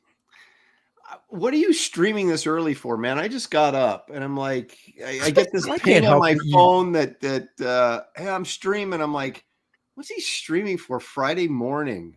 You got up at 10:30. 10:30 is when you got up. Well, no, I got up about 9:30, but I just had breakfast and was kind of mulling about downstairs. So 9:30. I hope to God you went to bed after midnight. Oh, like so late I've been staying up so late working. It's like the good old days, you know, where you'd like work till 1 or 2 a.m. and then crawl out of bed at whenever. Stay safe, Spawny. Yeah, take care, Spawny. Yeah, I do usually stream. I might even do a little more mornings with Andy now that the rest of the stuff I have to do in the book is production type related. So, that's right. But when I'm drawing actual pages, you're done. I mean, you're done the drawing part of the show. The book, yeah. Yeah, I got 4 pages to go. And to be honest, you didn't see it, but I will say that on the stream, because I did, when I announced it, people were like, you beat Lopez, blah, blah, blah. But I will say that I didn't. And here's why. When I was on page 74, you had 8 pages left out of 100. Mm-hmm. That means you drew 92 pages in the time it took me to do 74. You win, because a fair competition would be 76. Yes. So I'm gonna take my victories wherever I can get them. I give it to you. I'm not like that Tucci character. Come on. Oh, Dennis, what are you doing? What am I doing? Yeah. I've been working hard all week. My wife flew out of the state, so I've been working on the campaign setting literally all week. I told the guys earlier, I was sitting there the other night, and I'm like, God, I'm tired. And I looked up. Holy crap, it's 2:00 in the morning. No wonder I'm tired. Usually I'm done by like 10 o'clock. So yeah, it's been a productive week. Oh, wait a second. Translate. Oh, go ahead. back to the contest part. I don't know if you did win. You did get an inker for 20 pages. 15. Okay, Randy. God. I mean, man, I tell you. Hold on. Let's do some math. On 70, I was on page 74. You were on 92. However, 15 minus 92, let's say 8. I'll still give it to you because let's say it's half the work. We know penciling is a little more than that, but let's just take 8 off. 8 minus 92 is 84. I'll still give it to you. Well, okay, because as you know, when you're inking your own pencils, you don't pencil as tight. When I was getting these inked, I had to pencil super tight, like back in the day when I was working at DC and stuff. So, that's true. You got to take that into consideration. So, no, the reason I asked Dennis was, okay, so your wife left town and he gives us this blah, blah, blah, but translated means he's been sitting around watching Star Trek for a week, right? Pretty much.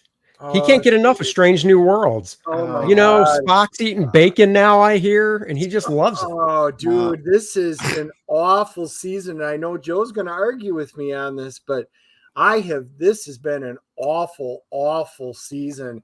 Like all the goodwill that they built up from season 1, they just threw it right out the door. It has been one. My wife stood up and started screaming at the TV. She goes, "I'm done. I can't do this crap anymore." And she left.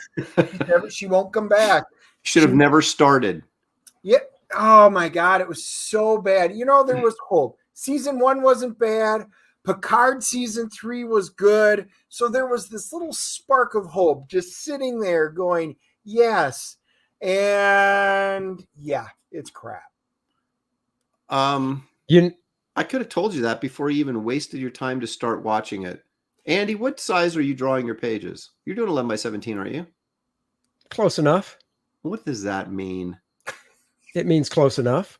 So you're not drawing 11 by 17? Maybe not. Maybe I'm doing 12 by 18. No, I'm not doing 12 by 18. I know you're not. You're going small. Well, wait a minute. So really, I'm doing twice as much work as you are. Oh, no, I'm not drawing print size. That would be print size. I'm not drawing print size. I'm drawing just a tad smaller. Okay. So why do you not? I'm still drawing. Why? Go ahead. Why are you drawing smaller? I don't know. It's just comfortable. I like that. I like. See, it's the size it's the size I've drawn before. 10 by 15 is about right. Agent Cub. So. Yeah, but you can literally buy 11 by 17 paper. Why would you? If you got to go smaller, then you got to do your own blue lines and stuff. I do my own. I did my own blue lines on First Man. See, it sounds like you're creating more work by trying to do less work. No, I'm not. And my blue lines at the top have Kor-Drath printed out on them nicely as well. The little logo. You're just, you know what you are? You're a cheater. That's exactly what you are. Oh, it's not a contest. It's not a game. There's no way to cheat. But no, I was going to say, so Dennis actually, a year and change ago, he stopped buying X-Men related books. Just this past couple weeks, he told his local comic shop to stop pulling all the Star Trek IDW stuff. And one of the reasons, one of the reasons I saw, and I told Dennis about, there was a line of dialogue in one of the Star Trek comics where Spock basically said there are more than 2 genders.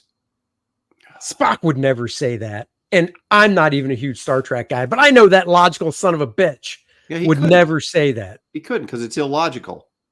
Exactly. Makes no sense. Correct. Now, I just saw, Wes from Thinking Critical, right? His show. Mm-hmm. He has something up. Sorry, my dog's going nuts again. It's okay. The little banner, the little icon for his show is up there on YouTube, and it's Iceman kissing some dude. So, yeah, that was the latest issue of Iceman came out, and I told Dennis, because once again, I go every Wednesday. All I bought this week was Conan #1 from Titan Comics by Roberto Della Torre as the artist. That guy's riffing John Buscema like nobody's business. That is so good. Dude, it's worth the trip to the comic shop. Yeah. I've got a copy. I wanted from San Diego. Oh, they had them for sale out there? No, I was talking to the editors over there, and they go, "Can I have this?" Oh, but you got an actual copy of the comic book, not I got the Panosian cover and then another one. I got 2 covers. Yeah, my shop only had the Mignola cover, which nothing against Mike, but I thought it was awful. I don't want a skinny ass looking Conan. I got the sketch cover, but underneath of it is Panosian's cover A. Mm-hmm. I wanted Roberto's cover, but oh well. But it's a great looking book. Yeah. Yeah, I was really impressed when I flipped through it because at first I thought they were reprinting like old Buscema stuff and maybe had recolored it or something, and I was like, wait a minute. I mean, usually I don't, I'm not a big fan of people like ripping off other people's styles, but in this particular instance, he's really, the stuff looks really good. So, yeah, it does. Especially for that. I bought that, but I flipped through everything, and I flipped through the Iceman book, and I'm like, I don't mind the guy's art. I mean, they're really getting back to, as sad as it is, a really house type style when you look at a lot of the books they put out now. And Pepe, and it's kind of along the lines of like Stuart Eminem, Pepe Larraz, stuff like that. But yeah, there's a splash page of Iceman kissing his boyfriend, I guess. And I'm like, it's just not splash page worthy. I don't give a crap, because I've said that people go, yeah, it's like a splash page. I said it. I'll find it. It'd be a great villain. Call him like a Heater or something like that. And he lures Iceman into this romantic relationship, and then he kisses him until he melts. Oh yeah, that's a good one. There you go. Heater. Find it. Yeah, I'm looking.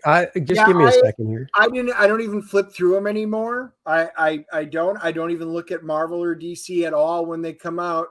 And I had just a few weeks ago was in talking to him about Star Trek. Like, God, these stories are so bad. It's like these people don't know Star Trek at all. And I'm like, it's just bad. Yeah. And I was so bummed. So at San Diego Comic-Con, they did a panel. IDW wheeled out 3 of their artists doing Star Trek, and their writers, Mm-hmm. And they were like, oh yeah, we're proud of the fact we've never watched Star Trek. We don't know Star Trek. So you get our version of Star Trek. And I went, whoa, well, that explains what I need to know, guys. My buddy sent me the video and I watched it, and I was like, yep, I'm done. So I walked in, I'm like, hey buddy, canceling all my Star Treks. He goes, uh-oh, what triggered you this time? So I told him that would do it. Well, that would explain it, wouldn't it? So here it is. I did find it. I don't care if artists swiping dead artist style, because the artist's no longer around to have a say. I mean, look, Roberto's doing a really good job. I know what you're saying. And even if I can even go one further than that, let me just show this real quick, because I know Aaron's dying to see it. There you go. It's not a splash page. It's 4 panels with the big splash panel. And here's the thing. I don't want to see it if it's Superman kissing Lois Lane, because it's a comic book. It's not splash page worthy. That's not what a freaking splash page is for. Jack Kirby would be like, what are you doing? There's no cool action, drama, fighting, battling. This is boring. I guarantee I could look through this book. Aaron could do it. Dennis could do it. We could flip through this book and be like, that's a splash page, because there is action in this book. That's my problem. Well, yeah, because they're pushing their political agenda, so therefore it's splash page or worthy. But if they had done this on a smaller version on the page before it, and the guy tries to slip Iceman the tongue, and he's like, no, and then and you get this big punch splash page right after it. See, now we're talking. Yeah, now we're talking. Blue Boy says, love Mignola too, but he draws the same boring composition and body type pose for every comic cover he does now. I will say, like, I know what you're saying, and I gotta, everybody has a sweet spot for a specific artist time period of work. And for me, for Mignola, it was the very first Hellboy, because Hellboy was bulky and there were different figure types. it was definitely Cosmic Odyssey, which was right before Hellboy, I guess. Yeah, that's the one I remember like going, whoa. Or what was the X-Men Savage Land one he did? Oh, it's funny you bring that up. Do you mean this? That's what I mean. This one too. Yeah. This is peak Mignola for me. Yes. That Conan cover he did. Did you see it, Aaron, or no? No, I didn't see it. Well, one, this blows away the Conan cover right there. Yeah. That he did. And I'll find the Conan cover and show it to you, because it's just it. I don't know what he's doing with this figure work now. I think he's just getting more and more impressionistic, right? Probably. I don't even. I guess. All right, I found it, so I shall share it. The answer was no. I was not out in San Diego. I saw they sent me the videos of it, so no, I got to watch that. No, I didn't see John having trouble asking a question. Well, I do remember him saying, he was at my booth for a minute and he said, "Oh, I got to go see a Heather Antos panel and ask her some tough questions," or something like that. Oh, okay. There it is. That looks like Korak, son of Tarzan. He looks a little on the little emaciated. Yeah, I mean that. I'm sorry, that just doesn't do a damn thing for me at all. You know, like I said, that Wolverine shot I showed. In fact, we can do a side by side. I mean, the screen's going to be small, but hell, even this shot of Wolverine on the back cover, right there, is cooler looking. Yeah, and bulkier and stuff. So I don't. And he does freaking.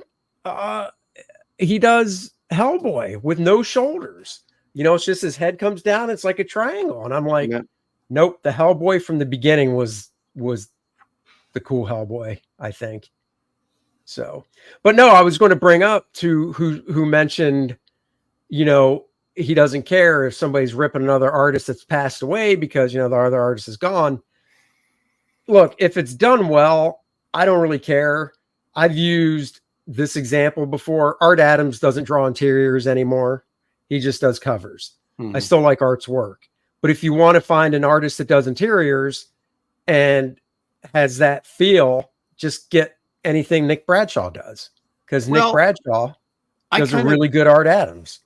I kind of look at it like, especially with Conan, there's certain properties, right? That like Buscema, when you think of Buscema, you think of Conan, right?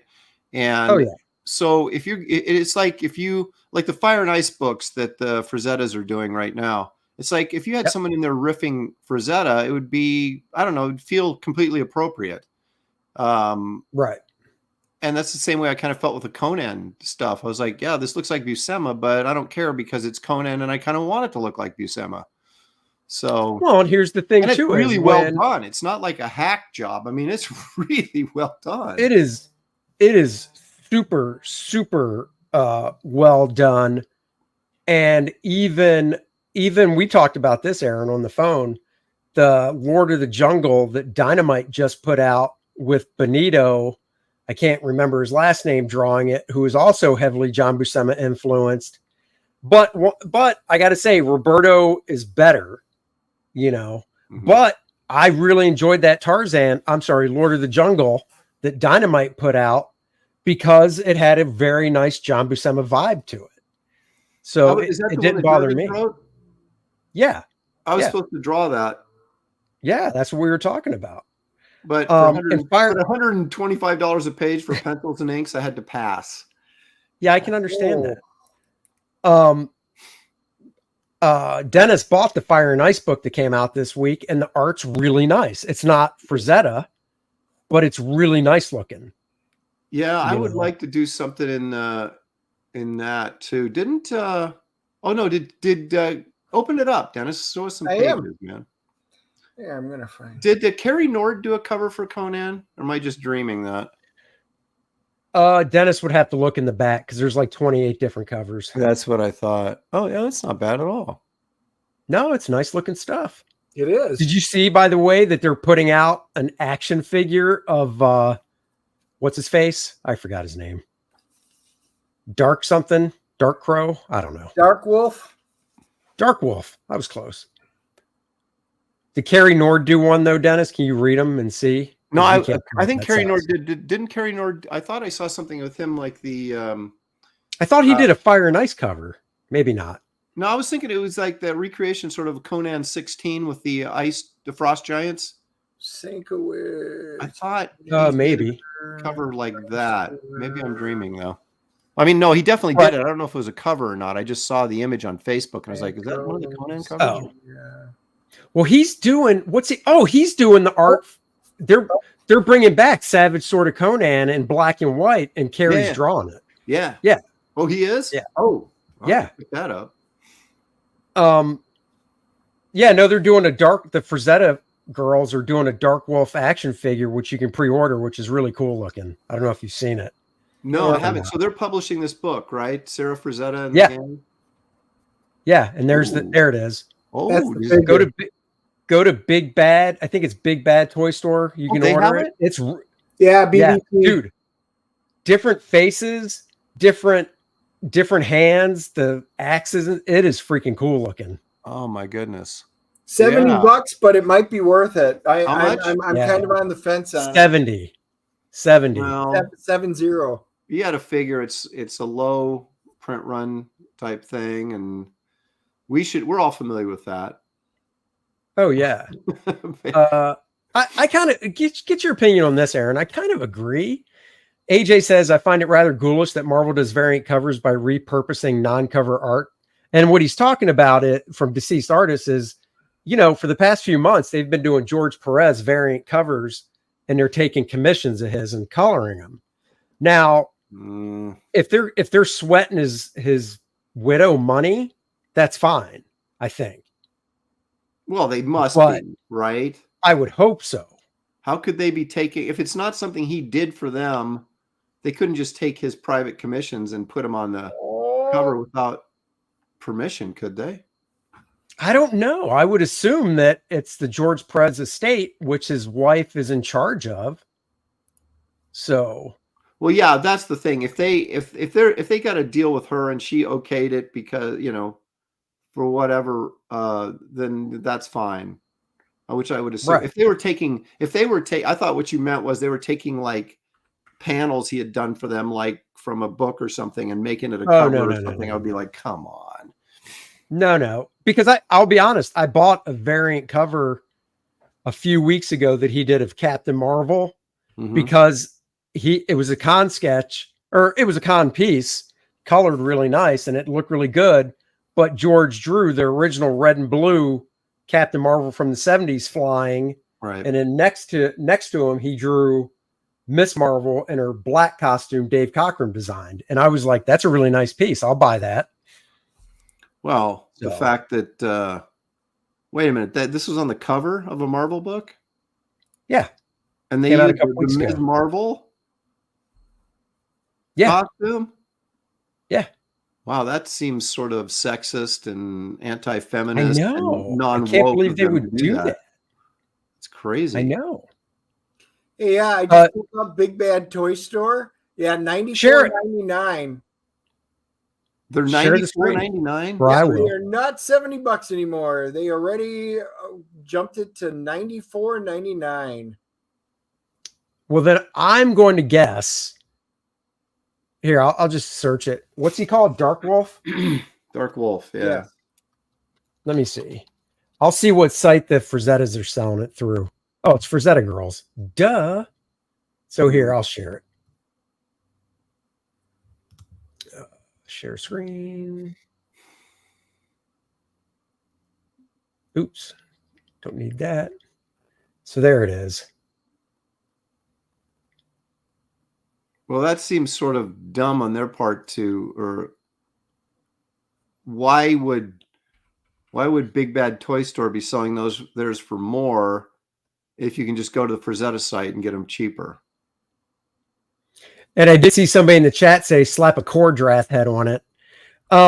There's another action figure company based in Louisiana that does these anthropomorphic, I'm sure I screwed up that saying, figures. I'll show you. I showed them to Dennis. I'll show you, Aaron, that are really, really cool. And some of their base bodies, I'm like, man, that could work for Kor-Drath. All it needs is a head sculpt, you know? Well, you know, the funny thing is there's plenty of guys out there. Like, do you know Aaron Sparrow? Yeah, that name rings a bell. He got on my show. Anyway, he does a lot of toy stuff, and he does like fabricates like custom toys and things like that. That's all you need to do is have someone make you up a head to put on there, and just rip the old one off, and bam, rip that He-Man head off, and put a Kor-Drath on there, and your money. Money. Let's see if I can remember. Didn't they used to do that? Didn't like toy companies like repurpose old figures that they'd already? Oh yeah. So they didn't have to go all the way to start over and just like put a new head on them or change the paint or something. Yeah, it's the cheapest way to do it.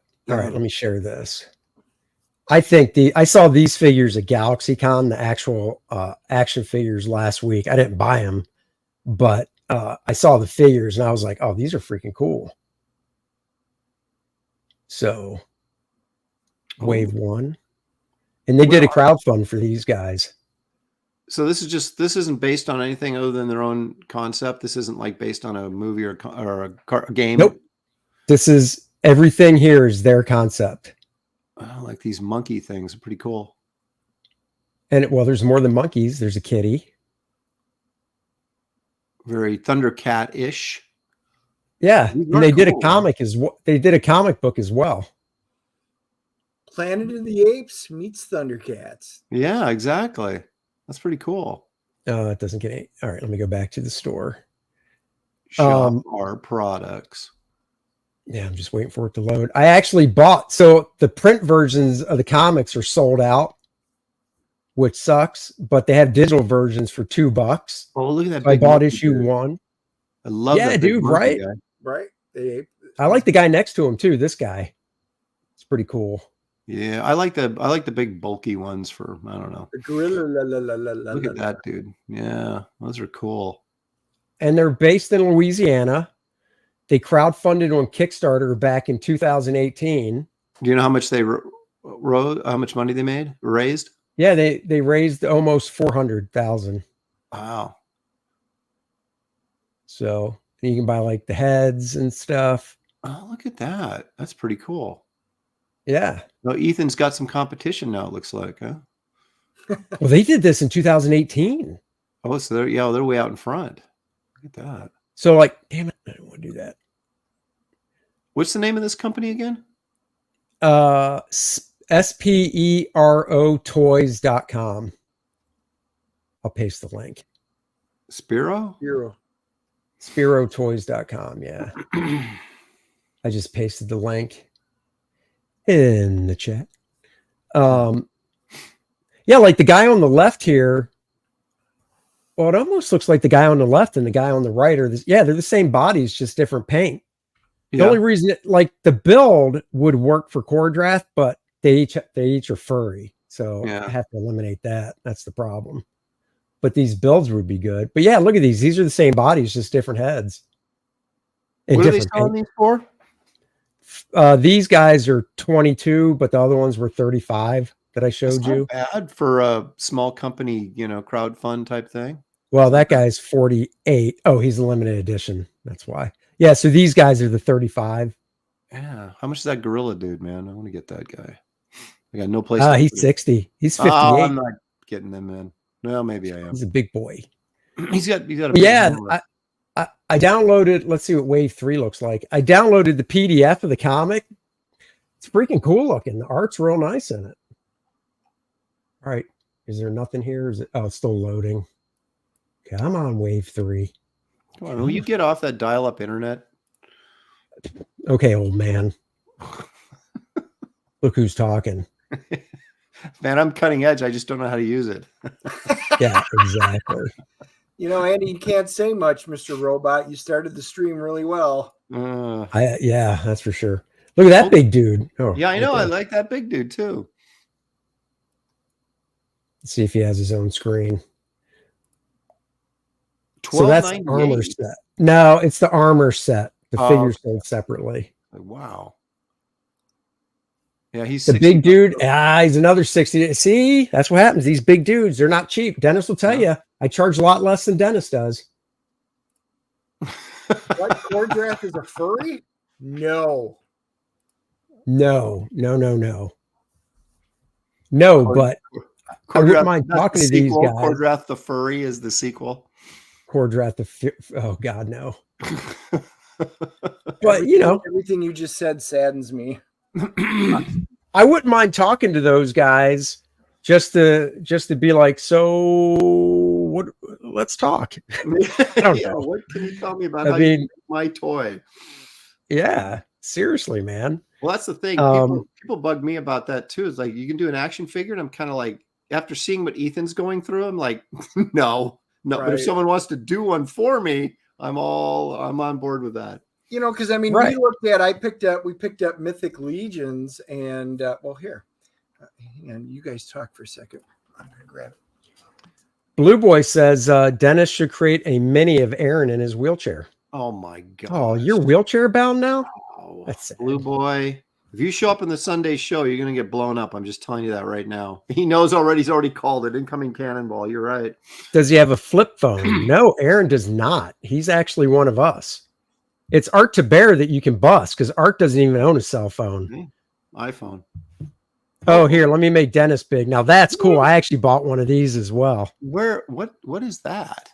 Mythic Legions. Oh, those are huge. Yeah, that's what they make two sizes. That's they have a 7-inch action figure size as well. And it comes with all different. Well, here, I'll grab those and I'll show you. Yeah, that Barbarian he just showed. I can show you the box it comes in. I have yet to do an unboxing of it. What? No, who makes these? So this is Mythic I'll show Legions. You. This is hold on a second, Dennis. Oh, that dude. This is Mythic Legions. They were original crowdfund as well. Oh, that guy's cool. He looks like the Humongous from Road Warrior. This is what Dennis just showed you. Yep. Only I swapped heads. Yeah, I was like, he swapped the heads. Huh? Yeah, but yours doesn't have a beard. Right. No, I didn't buy a different head. Oh, okay. I only Dennis bought like different packs and shit. He'll show you. Right. But he's see this art nerd. See that art? Yeah. That dude's producing a graphic novel for him as well.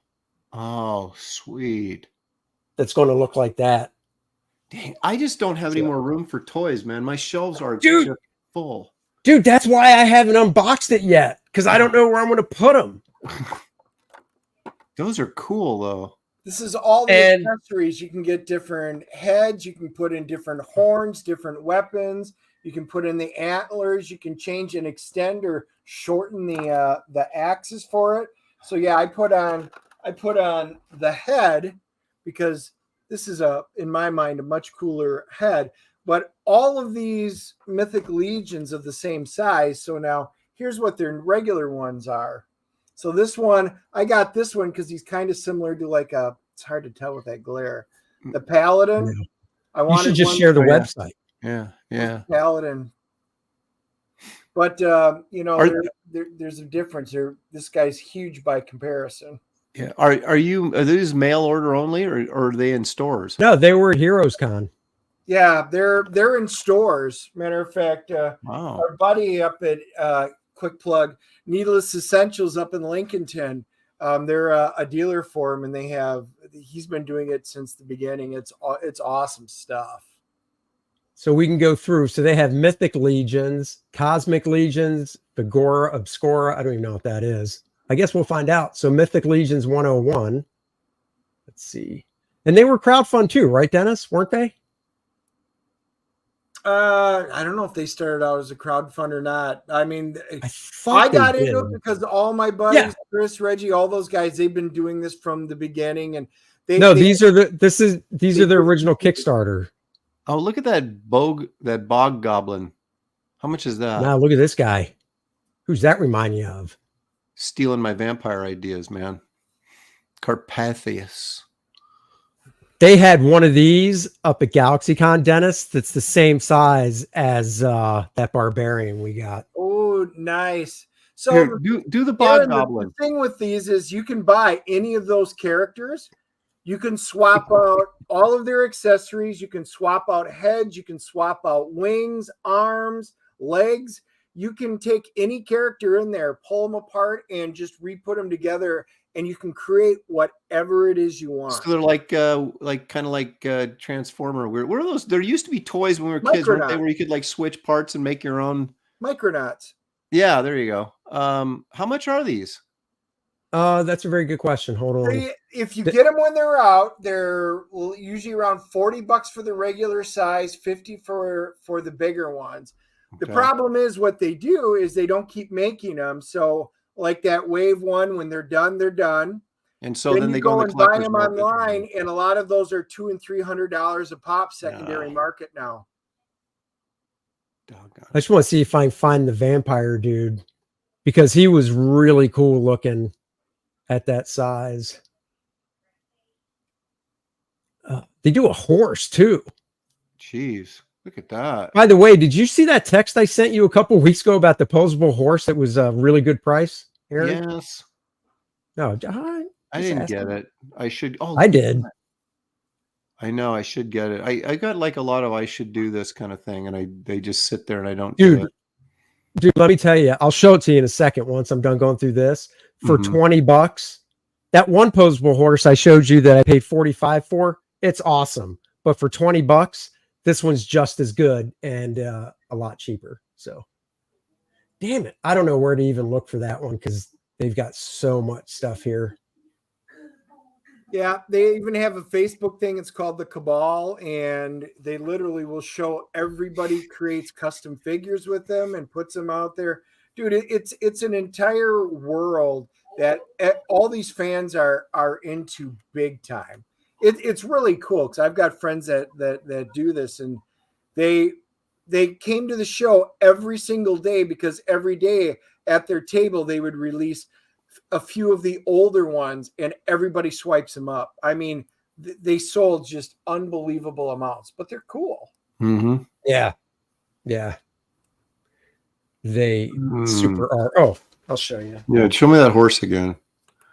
Yeah, I mean, what a great team. Well, and I'll show you in there. Let me go a little big screen so you can see the difference in price and not price, but what you're getting. That was better, but that's the $45 one, which is very posable. This, if I can, so you can see the size difference, costs $20, and it's got the cool saddle and stuff and the reins and whatnot. I'm digging that. And it's just as posable. And if you pump the tail, it poops. Yeah. Makes a pooey. Now, does the back bend on it so you can rear it up like it's on all fours, or no? Well, I mean, you just bend the legs up. Okay. No, the back doesn't bend.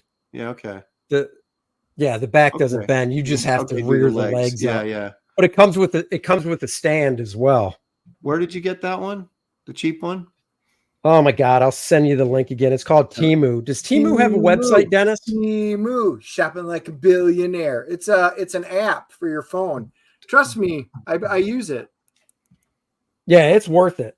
Yeah, this one's back doesn't arch either. It's just the legs to get it. Just the legs, right? Because it wouldn't really that much. Okay, yeah. But you can get it to rear up. But just check your text messages, dude. It's still there. I'm just saying I haven't sent you a lot of text, so you wouldn't have to scroll a lot. I'm gonna look right now and see if it's there. There you go. Would it be under Andy Smith? Yeah. Here we go. It says here it is. Half scale horse, simulative model doll, white, brown horse, livid animal scenes, accessories. Temu. Is that the one? Yeah, Temu. Yeah. Click on it. It's an app. But I tell you what, man, shipping was really quick. I think they say everything ships within like a week. So there's something here for women's lingerie. That's not what I was looking for. That was the other one. What did you send me, man? Well, it's an app, so it probably it might not have taken you to the page. It might have taken you to the website itself. I'm like spinning a dial for a discount. Ooh, I just got $100. It will lock you in. So many cool stuff. It's trustworthy. Here's a toilet. Oh, that's a toilet sealer. That's nice. How do you, dude? Do I have to like type in toy horse or something? I guess I do. You could. You find other ones. Let me look on my phone. My God, man. Toy horses by Schlick. I think this is how the conversations are in real life, everybody. Oh, there it is. It is. That's a white one with a saddle on it for $18.98. How about that?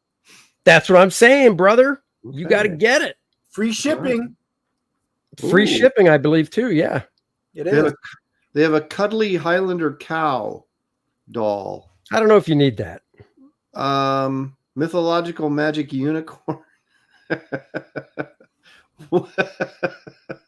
They literally have everything, folks, at temu.com. All right, I'll see what it is. Is that Big League Chew right there? Sure is. Oh, it is. Big League Chew, blue raspberry flavor. You missed it. You came on just before. I bought a case of it.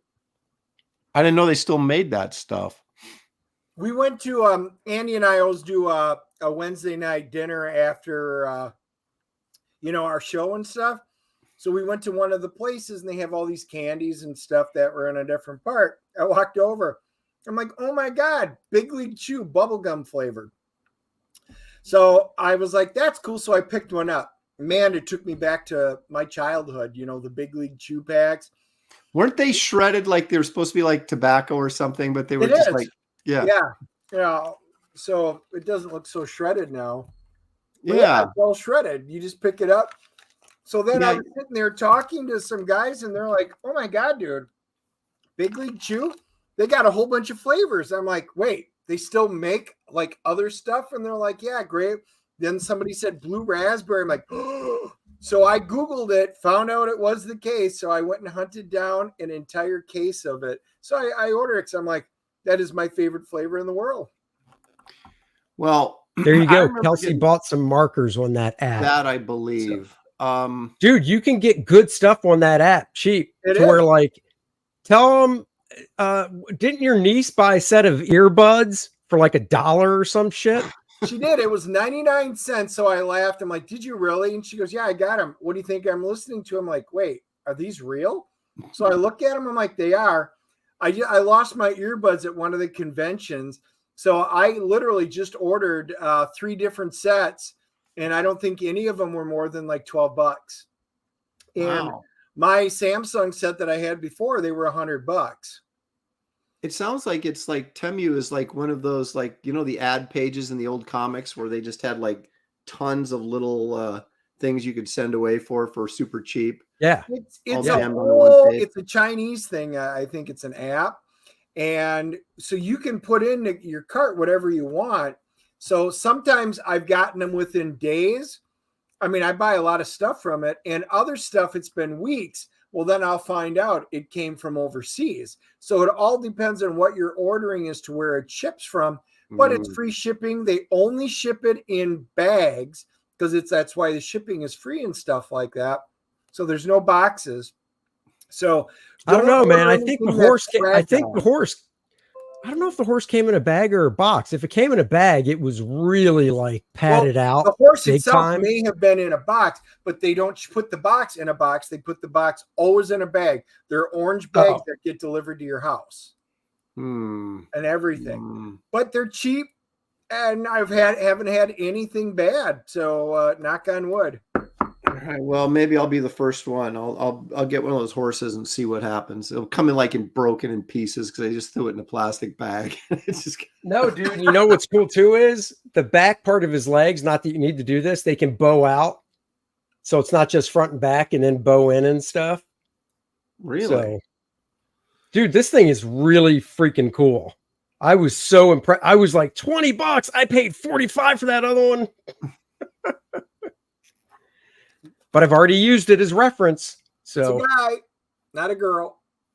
Now, see, I used to buy Big League Chew, and then like candy cigarettes, and then like those plastic heroin injectors. Remember those, the fake ones? Yep. I can see you doing that. Yeah, but then he moved up to, real cigarettes and real chewing tobacco. And then he bought real spoons with a lighter. That's right. Well, it just cracks me up how they were like back then. They were like, the tobacco companies were just like grooming us. We didn't even know it. Buying a packet. You can still get candy cigarettes. My nephew got them. You can still get them, and there's certain like vintage candy stores. They still have those things. Yep. We've got one by our house. Remember those little they were gum. I think they were called Gold Nuggets, and they came in a little like mini burlap sack, and they were like, yes. I just got. They were terrible, but I got one of those just to kind of bring back the memories. That's right. You got to. What is that? Okay, so you're not closing out your campaign today. You're just closing out your shirts and hats. Just the shirts and the beanie, because we want to get those suckers off to the old manufacturer there next week. Hey, I can ask you this. What is turnaround time generally for shirts? I have no idea. Depends, but you're looking at least a month. Okay, so that's not bad. Yeah, I think I had to wait 6 weeks once, but that was like the first order, and I think there was still supply chain issues and stuff. We were still catching up because of the COVID shutdowns, the brilliant COVID shutdowns. There's my political statement for the day. Yeah, they're usually. I think the fastest I ever got anything was 3 weeks, but it's usually about a month. Okay. Well, I mean, that's fine. I was expecting that. So that's cool. But yeah, that's what we're closing down tonight. We're not going to stream all night, but I'll be taking them down later tonight. So get the shirt order for Kor-Drath, Lilith, and the beanie in today. Heavy metal shirt. So this was the original design, awesome heavy metal. And as soon as mine come, sleeves are going to be gone, and then you're going to see a real masterpiece. And then there's the Bud Root one and the Lilith with the great dark worm. And you'll be able to see that in the book as well. Also, will soon coming sleeveless. Also, another really good shirt. Yeah.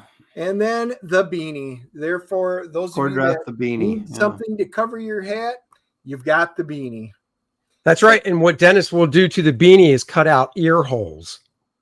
So he can pull it down, but his ears will be uncovered like his arms. You know what? You say that? I'm going to do that now. You should. No, what you're going to do is you're going to pull it down real far, figure out where your eyes are, and cut out eye holes above Kor-Drath. Well, then I can put on things and I'll look like Cecil.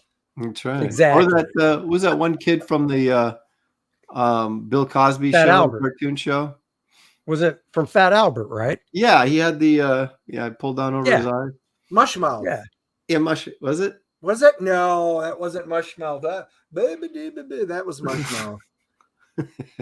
Paul Gibbs says, give John a beanie for free. Of course, John. Of course. I mean, that's kind of a given. That's right. I know Aaron said you have to buy it, but no, I'll give John one. I'm gonna. That's right. I charged him double, but no. That is true. I will look like Captain America. The ears coming out, the sleeveless armor. Yeah, dude, that's a great idea. Yeah. That is a great idea. I'll do a stream with that. There you go. Oh man, I was gonna. Oh, so you drew. So it was Gold Key this past week on the Graybeards. Yeah. And to backtrack real quick, I saw David Williams' Green Lantern, and I was like, dude, that is freaking awesome. Yeah, wasn't that cool? And then he ruined it by spilling ink on it. Is that what happened? He didn't tell me what happened because he said it was going to be, he said he was inking it last week. And then I asked him last night, I said, did you show it? He goes, I showed some of it. So I went and watched the stream and I saw it. I'm like, so I guess he repenciled it. Now he has to ink it again. Well, no, what he does is he pencils everything on like thin paper and then he light boxes it to do the finish. So he's just, but he's had to redo it because somebody actually paid him to finish or is paying him to finish it as a commission. So he's got to do it now. But he was trying to drop ink from the refill cartridges from the Copic things to get splatter effect, and it just kept bleeding and bleeding and wiped out the drawing. So he was pretty ticked off. Oh my God. What did you do for Gil Kane week? I don't know if I saw it. Oh, I did the man thing. Oh, I did see that. That's right. And what did Kelsey do? What did he do? I don't remember. He did. I'm not sure I can totally qualify man thing for Gil Kane week, but we'll let it go. Well, he did so many covers that had man thing on it. Yeah. I know it was kind of a cheat, but I was just kind of feeling the old man thing vibe, so I did it. So when Dennis feels the man thing vibe, he usually goes and gets 5 guys, and I mean the burger joint, not 5 actual guys. But he's known to do that too. Oh my gosh, you guys are. Here we go. So And by the way, Andy said he keeps this show rated G. And bullcrap. All right, there you go. Gross. So I I'll give you a full screen for that. Yeah. Yeah, I saw that you said you touched it up some. Yeah, I put some more color in the dinosaur there with the orange and stuff in there, and did some more striping on his skin, and then did some highlights and stuff. And now, why in the world did you go purple with the T-Rex? I don't know. What color should I have gone? I don't know. Green. What are they usually looking like in movies? They're green. They can go anything, but man. You know what? I think Bud Root would approve of that. He's a dinosaur. Where's the feathers? I don't buy that crap. I don't think they were feathered. I think that's BS, but that's just me. No, I usually, you know why I do that? Because I got my first T-Rex toy I ever got, I got at La Brea Tar Pits. And when I was like 18 or something, and they're purple. They're cast in purple plastic. So okay. That's why it sticks with me. But the Jurassic Park toys are more of a kind of a brick red, but I didn't really have some. That's what I was trying to get at in here a little bit. So I was messing around with this, but I don't have the right color red. And these are like really sort of watercolor sketches as opposed to like being finished pieces. Yeah. So I don't want to put a ton of time into it like I would have finished painting. So I just kind of went with what I had. And then, but yeah, I'm always messing around. I don't know. But I did think it was too purple, and that's why I worked in more of this orange and stuff in there, and put in some blue in here to kind of gray it back. So have you sold it yet? Huh? Have you sold it yet? Have you sold it yet? Somebody's asking about it, but a lot of people ask about it, and then you tell them how much it is, and then they're like, "Well, I can't afford that," and I'm like, "Sorry." Blackjack, $100 confirmed. Huh? Blackjack, 100 confirmed. Yeah. Yeah, try 3, and then I'll talk to you. That's right. Yeah, so I sold the thing though. So that's cool. Yeah. I liked that, and I never saw it before. That Lobo book you showed yesterday or Wednesday. Oh yeah, wasn't that cool? I've never seen it before. I looked it up, and I'm like, that's from 1996. How have I never seen this? Yeah, Fractastic Voyage. Was it just the one shot? Yeah, I just picked it up because of the watercolor artist in there, Herman Mejia, Mejia, M-E-J-I-A. Have you looked at anything else he's done? No, I don't even know how I even knew about this, but I mean, this kind of sort of spotty watercolor effect he does. Like, look at this Gigantor dude right here, those guns on him. But look at the I love that watercolor style. Yeah, so do I. That's why I picked it up, because I figured I could probably learn something from it. And I don't know if I did you get it from San Diego? Where'd you get it? Oh, I've had this for years, dude. I can't even remember where I got it. I literally, the way you were talking about it, it made it sound like you just got it and discovered it. So no, because we were just talking about watercolor technique, and so I remembered it because I had just seen it. I had it. It's just sitting in a stack over here, and I thought, I'll bring that up because it was kind of apropos to what we were talking about. And look at that explosion, man, right there. That's all. Oh yeah, that's the watercolor and stuff. So yeah, I might look at it. Look for it at the convention this weekend, because we always tend to overwork our watercolors, and it's like this guy's just laying down splotches over top of splotches, and and it just looks so cool. So. Well, it's really one thing you can tell, it's a really wet on wet technique. Yeah. What did so Kelsey did Magnus? I saw that. What did Dave do? Oh, just like he did with Kato and Green Hornet. Yeah. Is that Gold Key? He claims it was, and I didn't question him on it. So Gold Key, I was amazed. They published everything in the 60s, man. Not only did they have like Turok and Solar, but they also they did Star Trek, Twilight Zone, Boris Karloff's Thriller, just any television show they get their hands on and license they were doing. So my guess is that I'm sure they did a Green Hornet comic book as well. So, but yeah, David's turned out cool. Kelsey's actually was coming together, and then he'll probably salvage it, but his stuff always looks really good because it's so small. Then you blow it up, and you see there's like these little tiny, hardly any detail in the faces and stuff. And we were making fun of him because the girl's expression was hilarious on her face when we got really, really close to it. And because Magnus was jumping up in the air, and it looked like he hadn't finished painting everything, and it looked like he might have been showing off his attributes, and the girl's face was like this, looking. So we had a pretty good time, but I'm sure he will. He always seems to take the stuff he does in the show and then works on them a little bit more, and they turn into masterpieces. So I think I'm with AJ. I probably would have went and done the Phantom. Love the Phantom. I thought David might go that way, or Solar, because he's such a superhero guy. Solar too, yeah. I would have used Solar. That's a good one. But Kelsey's, how big was that drawing, you think? Oh, he does it smaller than everybody else. Like his are like 9x12 or something like that. Oh wow! And then that was a lot to do. Yeah. Yeah, David always does like 11x17s, and I'm always doing 11x14. And mine are still too big. They take too long to finish. I keep thinking I got to streamline this so I can get them. Because when we first started doing the show, we always got the drawing done almost always in the 2 hours. And then we start doing more complicated scenes with multi-characters, and you're like, what am I doing? I'm not going to get this done. And then Kelsey like pressured us all into painting all the time, which takes even longer. There's no way. If I did that weekly like you guys, it'd be 9x12 every week. Yeah. Hell, they might even be smaller than that. I did a Captain Carrot just for fun last week, and then a guy messaged me about buying it, so I finished it today, inking wise. I saw that. Yeah, and it's on 5.5 by 8.5. So, well, that's the thing. It's like I just don't like drawing small. I never have, and so 11x14 to me is like feels small, but when you're trying to get something done in 2 hours, it gets pretty big pretty quick.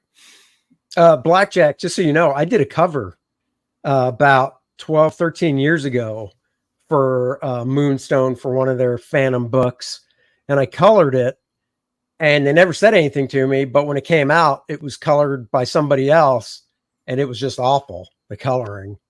The guy put white highlights all over the Phantom, and it made it look like he was wearing this rubber purple suit instead of cloth. But yeah, I still have that cover too. So there you go. But that's cool. I thought you were supposed to have a guest on yesterday too. Yeah, Stroman was supposed to come on, and he bailed out last minute, said he wasn't feeling well. So I was like, that's cool, man.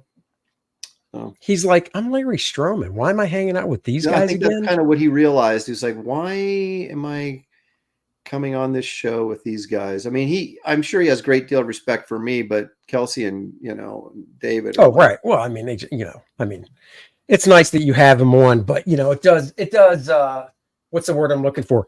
Taint your channel a little bit. Yeah, it does a little bit, my credibility, but your credibility. Gotta try and boost those guys up, and Gary never even draws, When is he launching his book, by the way? I don't know. He's trying to hit a certain number on the signups. Oh, okay. So, and I think he's probably careful. I'm on camera. Oh, that no bueno. Shelly just walks. She's like, I just have a towel on. I need Shelly to just walk around in her PJs. She's like, oh. Yeah, and brush my hair, nothing. You know, my life of leisure.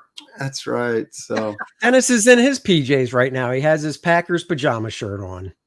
Pajamas. I need the Sleeveless PJs. my computer plug in underneath the floor.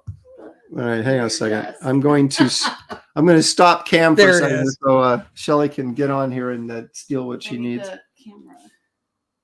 Which one is it? Or my laptop. Oh, Yeah. yeah. Okay. Oh my gosh, words are hard. Hi, guys. There you are. I deal with that with Dennis every day. I'm like, could you just learn the English language? It's tough. Really? It is. All right. And he's the guy writing scripts. I'm like, oh my God. Not my fault you can't learn Klingon. I mean, it's simple for most other people. All right, come on, baby. Come on, baby. All right. Shelly has. Speaking of Larry Stroman, do you have this book that he drew? Was Stroman did an Iron Man issue? Yeah, this is when Image had it. No, I don't. He did one issue of Iron Man. Does Iron Man have a big booty in it? Let's find out.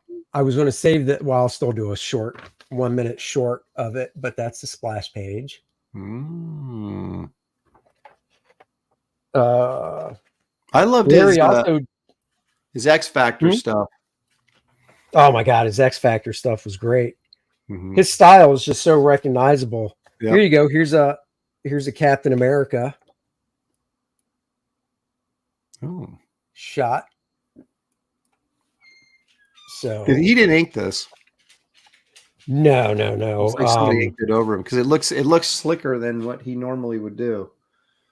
A bunch of people. It just says JD and then Hamid Studios. So homage. Art could probably who knows? Maybe Art inked some of it back then. This is another cool shot too, even though in black and white. I like that down shot of Cap at the bottom. Yeah, that's cool. Larry stuff is just so cool. Even the Alien Legion stuff. Oh, here's an Iron Man. Oh man, that was that crazy Potasio armor, right? It was just like it was. Remember that? Oh, that's a great page right there. Yeah, that cover to Iron Man #1 that Portasio did. I remember looking at that going, oh my gosh, are you kidding me? It's one of those things. It's like, that's not an armor I ever want to draw. Actually, I take it back. I want to draw it once because I do think it looks cool, but I would never want to draw it. Yeah, panel to panel. Oh gosh. Yeah. I used to hate. I did a Ms. Marvel issue where Iron Man guest starred in it, and it was the what's his face? Who's the guy that did kind of Adi Gravinoff armor? Oh, and it was just killing me. You know, he was only for like 5 pages. You know, and I was like, "Jeez." Was that armor really complicated? Yes. I mean, it's just check out this favorite shot right there. Look at that. Oh, Cap. Yeah, dude, he does such great graphic. It's just it's figure drawing mixed with cool graphic design. Yeah, I love that face. You know, he's just so stylized. Yeah. So I cool. was disappointed he had to cancel out, but we'll try and get him on again. I got to go after Kelly Jones. Kelly's supposed to I keep meaning to email him about coming on our show, but we get a lot of requests to do. Oh, I don't know if he did. Probably. We get a lot of requests for people to come on that haven't been on before or have just to, talk about their current stuff. And, I like doing that because people have us on, you know how it is. So, next Wednesday is Peter Samedi and who you just had on. Yeah. Pete's good. He knows how to sell his stuff. And it's like, you don't have to, I've had some people on that usually smaller, guys with smaller projects. I mean that in terms of, visibility and that just, they're not good on camera and they don't sell their product well and they don't talk very much. And so you're kind of like trying to lead them down a path. But Pete, man, you just ask him a question and he's got it, man. He goes. So he was really good to have on. That's cool. We've had him. He's a great guy. But yeah, so looking forward to that. Too. And then the week after that, we'll announce later. But we've got like a few weeks already, booked out or whatever. It's almost like maybe we should do 2 a week. Yeah, I don't. I'm so terrible. People are contacting me. I'm like, yeah, I'll get back to you, and then I just never do because I never plan. I start thinking about planning like my Sunday show like Saturday night. And I'm like, who can I get in 12 hours to be on the show? So that's why I never have anybody on the shows because I'm just too unorganized. But I think you just make sure this Tuesday on the Professionals is all ready to go. Oh, dude, you know me. When I got it planned out. I'm not doing the game show, but what I am doing is going to require just as much work. So I don't know why I keep doing this to myself, but it's good fun. You just had my buddy Karan. Well, we started it first, and who? Karan Kaiser Stone was just on. Dude, he is awesome. I know, isn't he? Do you know his story about how he got into the business? Yeah, lightly, but he was a security guard and on the docks or something. Yeah, He was a security guard at the docks, and people saw his stuff, and he gets a call. Hey, we saw your. How long have you known that guy? You known him a while? Long. No, David Williams said, "Hey, check this guy's stuff out," and so I did, and I contacted him. We started talking, and that's why I got him on Graybeards, and he's got a book, and so he was like, "Yeah, I backed it." Yeah, I know, me too. And I'm like, dude, why didn't you contact one of us to like help launch your book instead of just like do it in secret? So he's supposed to be. I think he's coming on my show Sunday, but it's his sister's birthday, so he's not 100% certain. But since he's on the East Coast, it'll be like 7:30 or so. So he thinks he's going to be clear. So I tentatively have him planned, but if he can't make it, I got backup stuff to do. So as I always do. Yeah, dude. After the stream, he gave us more info because he already had gotten his first gig. And one of the directors called them, and they're like, one of them thought he was Japanese. One of them thought he was a Russian. And he's like, what? Because he didn't use his real name, right? So they go, what are you? He goes, I'm a black guy from Jersey at the docks. And they thought he was in it. I mean, I started laughing. I'm like, man, I wish that would have came out on the show. But I'm like, what an absolutely awesome story to have. I mean, it's very unique. And then he gets into it and winds up getting all these gigs and actually he's worked on some great stuff. Yeah, but the interesting thing about that is it separates, it shows the difference between old school and new school, because if we had been in a similar situation, like when like in the early 80s, right? No one's discovering your stuff on the internet. You're flying to LA and showing your portfolio, right? To try and get in the door. And it's just amazing how much the internet has changed, accessibility to art and for artists to get work. Well, who he's also friends with, and I asked him after is, I asked him during the show, but it's because it's something he said. He worked on Transformers doing storyboards. And I just kind of put timing together, and I said, well, do you know Jeff Johnson? He goes, oh, yeah, Jeff's a great guy, blah, blah, blah. I was like, oh, yeah, I've known Jeff since, Wonder Man. So I met him when he was working on that, and I was working on Quasar up at Marvel one time.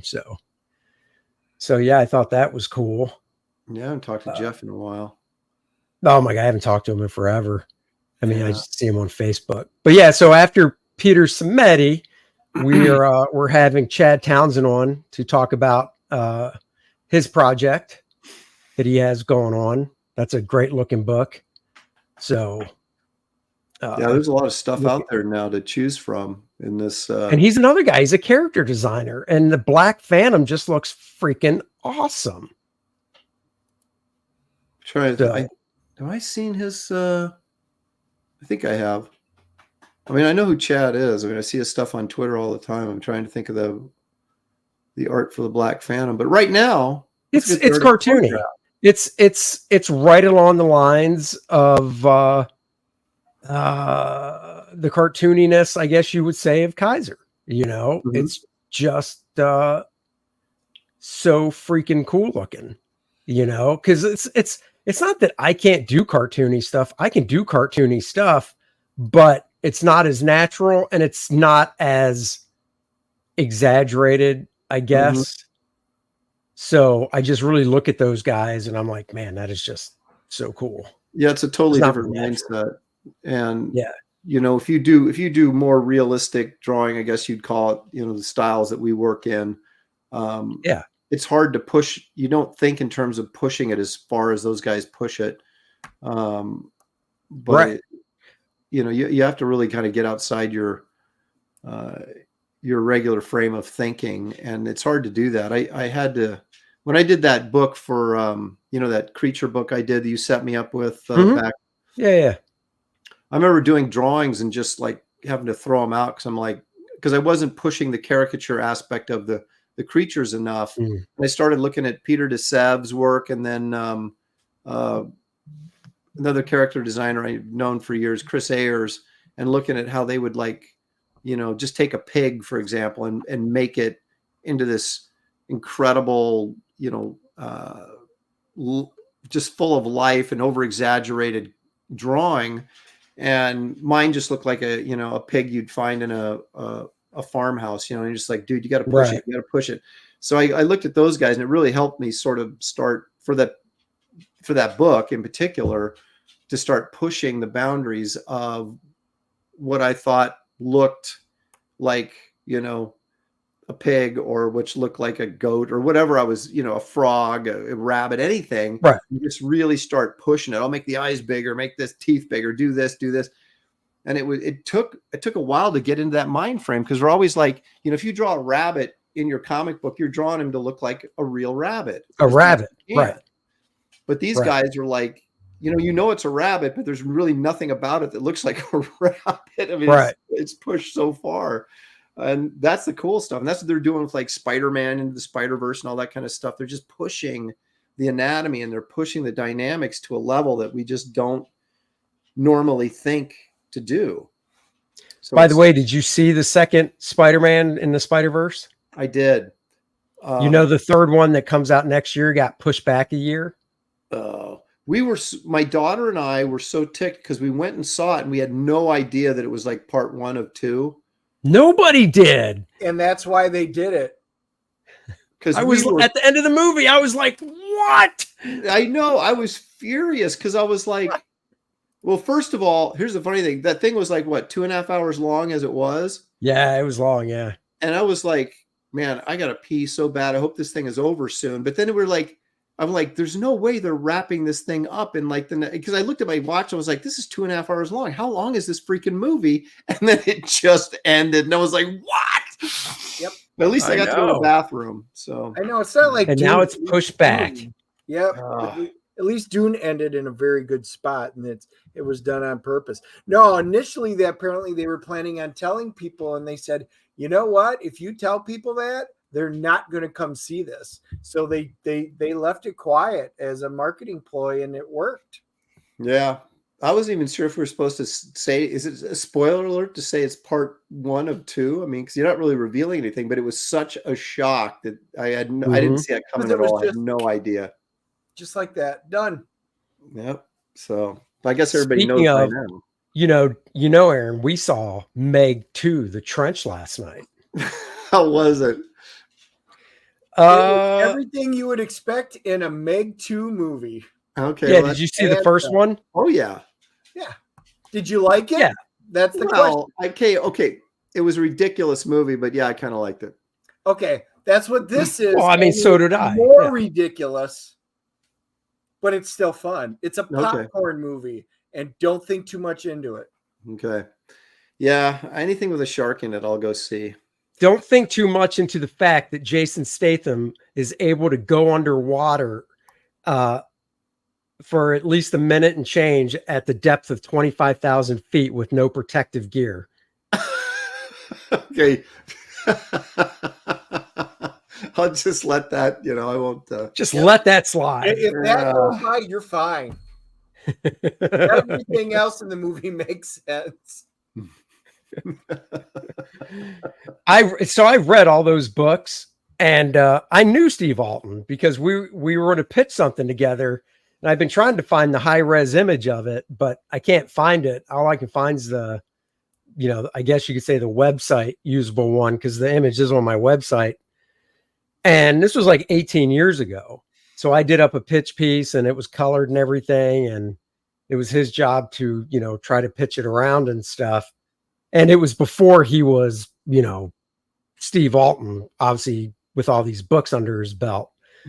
But, The Trench is based on the second book, but there's just, you see movie adaptations that are 2 hours long based on a novel that's 400 pages. And you're like, wow, they made this work. And then you see the Meg and you go, wow, they cut out a lot of shit from the book to make this fit in 2 hours. That's why I don't read. Then I don't have. I was going to say, but if you never read the book, you're just like, oh, okay. if you want to see it, it's fun to see on the big screen, because you get to see big sharks.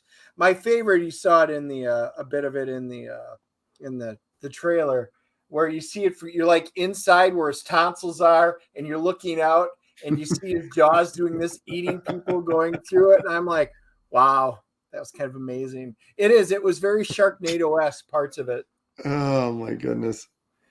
Oh, that's funny. Art of Voice says, is there a sketchbook in my campaign? There is not a sketchbook in my campaign, but I'm playing with the idea of putting a new one out as a bridge campaign between volume 1 and volume 2 of Kor-Drath. So, but there is the artist edition. Thank you very much, Randy. The artist edition of the book is oversized hardcover. Let's see. I think this is the cover. Yep. Oversized hardcover that is, I'm scanning all my original art because I do everything traditional on paper. Like Aaron, we are old school guys. And so I'm scanning all my art, black and white art and colors. So you can see the whiteout, the blue line, the pencil marks that are left over. And back it that way. I literally didn't hear anything just now. So so you can get that as part of the campaign at a reduced price, because it's $65 on the campaign, but it'll be, I believe, $80 when the campaign's over. Yep. So, and guys, so we're $206 away from breaking 84 grand on Indiegogo. And this is it for shirts. After today, no shirts, no beanies. So make sure you've ordered it. You can always buy Andy and I a beer as well. That's off there, because we will be doing, when we get the last book shipped and everything to you guys, we will be doing our live broadcast. We haven't picked which brewery we're going to go to, but we will be doing a microbrewery, and we will be streaming live. Last time they gave us a back room and just let us stream from right there. And we tried a whole bunch of different beers, because you guys donated those beers. So by George, we will be drinking them. Now somebody will have to probably come pick us up, but it will be great while we're live. Genuine Comics, only the shirts and beanies are closing out. Yes. Everything else, the whole campaign stays open until we start shipping in a couple months. So only the shirts and beanies, because we want to get those to the manufacturer today. Let's see. There's something else I was going to read before. Small, if you've got kids, you can get them your Kor-Drath. You'll have to cut off your own sleeves if you want them. But you can get all the way up to 4XL for those of you who wear real man sizes. And then you can cut. That's right. Marcus is reading I've actually seen this advertised, Carthage. The art looks really good, and I thought about getting it. So Sunday, when you come to the show, you have to let me know how it is, because I thought about it, but I just haven't. Another question. Will shipping costs go up by what if I add to my order? It depends. Like if you're talking about shirts are shipped separately no matter what. They would not ship together.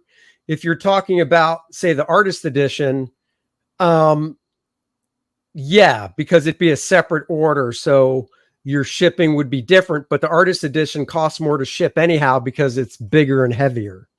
So look at that. Somebody else, AJ Carthago was great. I've seen it. I actually flipped through it, I think in San Diego in 2019, the last time I went at Stuart Yang's booth. And like I said, I thought the art was fantastic. And it is. It's just a basic, it's, there's no superheroes and crap like that. It's just a story, like Marcus said, of these people searching for Megs and stuff. And like I said, I thought the art looked fantastic. Oh, he recommended it. Now Chuck, all right, I might have to get it now. Chuck says, unless somebody wants to, you read it. Unless somebody wants to buy it for me. There are 2 large humanoid paperbacks. Oh, cool.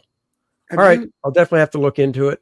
Have you seen the art that Louis LaRosa is posting on that dinosaur book he's working on Twitter? Yeah, have you seen how much that book is made? But yeah. No, it looks incredible. Is it funding right now? So it was on Kickstarter. Dennis, could you look that up? Go to Kickstarter and just type in Louis LaRosa. That should bring it up. Dude, those pages are huge for one, because I've seen some originals. They're huge. Is he like doing twice up? Almost, yeah. Oh my goodness. And the gray tone, it's like the opposite of you. You're doing twice down and he's doing twice up. I am not drawing twice down. Well, you saw Bloodshot that he did in that same style, right? Probably. I'm trying to think. Yeah. And that was like 4 or 5 years ago, and he's just taken it up a notch since then. With this the amount of work he's putting in that is crazy. I think it went over 400,000 because it's being published through a company. So a company, I don't want to say it was ID. Damn it. It wasn't IDW. No, IDW doesn't remember. No, I didn't think so. They don't have enough vision to do that, something like that. Oh, look at that. In Stock Trades has the Carthago trade paperbacks and the spinoff for $21. Well. Yeah. I'll have to check into it. Did you order no, I just forgot his name. Damn it. We were talking about him earlier doing the Conan cover. Carrie Nord, did you order? Oh, Carrie Nord's book off Kickstarter. Yeah, did you order that? No, I put it down as something to like follow and stuff. And then I guess, you get those emails like there's 48 hours left and this, and I think I totally missed it. Yeah, I missed it too. I was going to do it and then I forgot.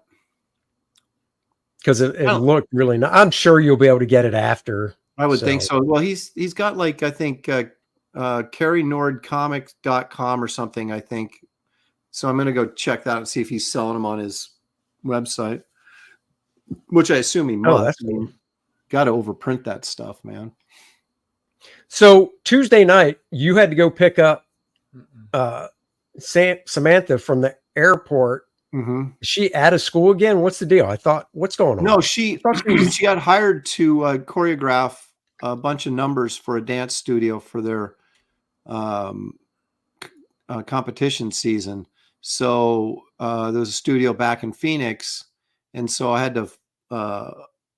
She flew back to for a week to set all these numbers for these the dance studio, and then so she came back, and I had to pick her up, and unfortunately, like I said, man, I was like, wasn't even paying attention, and it was like Monday night. I go, when am I supposed to pick you up tomorrow anyway? And she goes 4:30. I'm like, oh, you gotta be kidding me. So, and then I was stuck in traffic because it was like right around rush hour, coming and going, 3 hours round trip. How far is the airport from your place anyhow? Well, okay, if there's no traffic, you can get there in 30 minutes. But there's, that's like at 4 a.m. or at 10 o'clock at night. But the roadways around here, they're as bad as LA. There's got all these people moving here, and they have no way to expand the freeways. So it's just, they got 10 times too many cars jammed in these, small 2 and 3 lane freeways, and it just takes forever. So I was hoping I'd get back, but because she's not out of school yet, right? No, she's got another year. Well, Yeah, because she's double majoring, she's got like she finishes up her design and animation major this coming year, but then I think she still has half a semester for dance because she started that major late. So she's got like a year and a half to go. AJ wants to know how many protesters did you have to dodge or run over? I mean, either one. No, it was just homeless people. So we take like we take explosives and we go by the encampment, and as we're driving by, we just throw explosives in there. And did you guys see the video that just came out of California at the 7-Eleven where the guy a shoplifter had literally one of those round trash cans that's on wheels, and he's just dumping stuff in it, and then the two employees are like, "Not today," and the one dude's beating them with a stick and stuff. Oh, the other guy's holding him down, the other one's beating him with a stick. Yeah. And I love that. Are upset because that they attacked him, and they're trying to call for their arrest. And I'm like, dude, I'm so tired of hearing this. Oh god. Yep. $5 super chat from Randy. For an extra $5, Dennis will add one of his discarded sleeves to your shirt order. There you go. We should make that a tier. A sleeve. He's got you can get Dennis's sleeves in a closet, and he's like, I've been wondering what I'm going to do with these. And Dennis's sleeves. There it is. You know, I do have these, AJ. That's right. You can always put them on. AJ brought me safety sleeves, Aaron, when he came down for the show, and he packed it with some very good microbrews from Indiana. That's right. It was good stuff. Next time, that can be your one beer for the year. That's right. Oh, yeah. That's right. I got to plan those things ahead. Those are like event beers. That's right. So, Aaron, did I picked up a Nick Fury Agent of S.H.I.E.L.D. #3 signed by Steranko last weekend, don't you? No, I did not know Yeah. that. It's a mid-grade, but it was originally 75 and I got it for 50.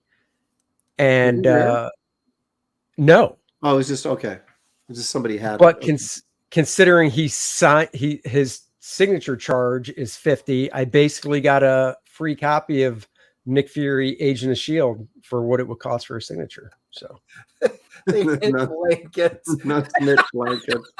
Oh my gosh. You know that, and we bake muffins, and I take the tops and give them the bottoms, just like in Seinfeld. So yep. Well, I got a signed Steranko book recently as well. What is it? Creatures on the Loose. You know that Gulliver of Mars series they ran in Creatures of the Loose, and Steranko did like a cover for the last issue of that and the cover to the first issue of that Thongar Barbarian thing that followed it. So the Steranko cover in pretty nice shape, signed by Steranko, and James Mealy, who is Sequential Treasures online, he picked it up for me. He went up to Steranko at the Washington State Summer Con and said, "Hey, would you sign this for Aaron Lopresti?" And Steranko goes, "Lopresti?" He goes, "Oh, I'm going to have to charge you twice as much now." So, well, yeah, of course, but because everybody loves me, and so I got that. I got a Steranko book, and I also picked up a 9.2 slabbed Avengers 87, the origin of the Black Panther. Oh, so, what condition did you say it was? 9.2, baby. It's slabbed. Wow. Yeah. Look at you. First appearance? No, his origin. Not his origin. Well, okay, so wait, which one's his origin in again? I'm sorry. I missed Avengers 87. It's like a yellow cover. He's standing there like pulling the mask down, and the Avengers are standing behind him, and he's like, yeah. Great John Buscema artwork, I believe. Yeah, and that book like shot up. It was over $600 in 9.2, and it's been on my hit list for a long time. But I was like, I ain't paying that much for that book, so I just been waiting. Everything's readjusting now and coming back down post COVID, and of course the Marvel movies are not helping the value of those books anymore because all the movies suck. Nope. And so its fair market value now is $3.25, so it's dropped like back down to, and I got it for under $300, so I was pretty happy. Wow. Hell yeah. And now, for and that now you grade. can crack it and get it signed. Yeah. Oh wait. Shut up.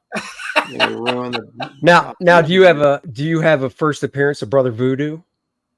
No. There's 2 books when I was a kid that I never bought. I wanted to, but being a Christian, I always felt like I couldn't get Ghost Rider books because he was he was like making deals with Satan. And then Brother Voodoo was like, I don't know if I should be buying it. But I love those covers. Oh my gosh. Dude, that cover by Romita on Brother Voodoo, and then yes, the interiors by Gene Colan and Dan Atkins. Oh yeah. Yeah. Well, that second cover of that by Gil Kane is where he's got the snakes and he's like, oh, that's so good. Yeah. Yeah. So I never got either one of those. Ghost Rider I never really read. So, our mutual pal Drew Geraci, he's got a YouTube channel and he just goes over comics and stuff, right? And I think he's really knowledgeable about this stuff. And he was going over some Ghost Rider recently. And I knew I knew how he got his powers and stuff, but I either knew it and forgot, or I just didn't know at all that basically his mentor, and I'm sure you guys know this, but for anybody in the audience that doesn't, what was Ghost Rider's name? Johnny Cage? Johnny Blaze, right?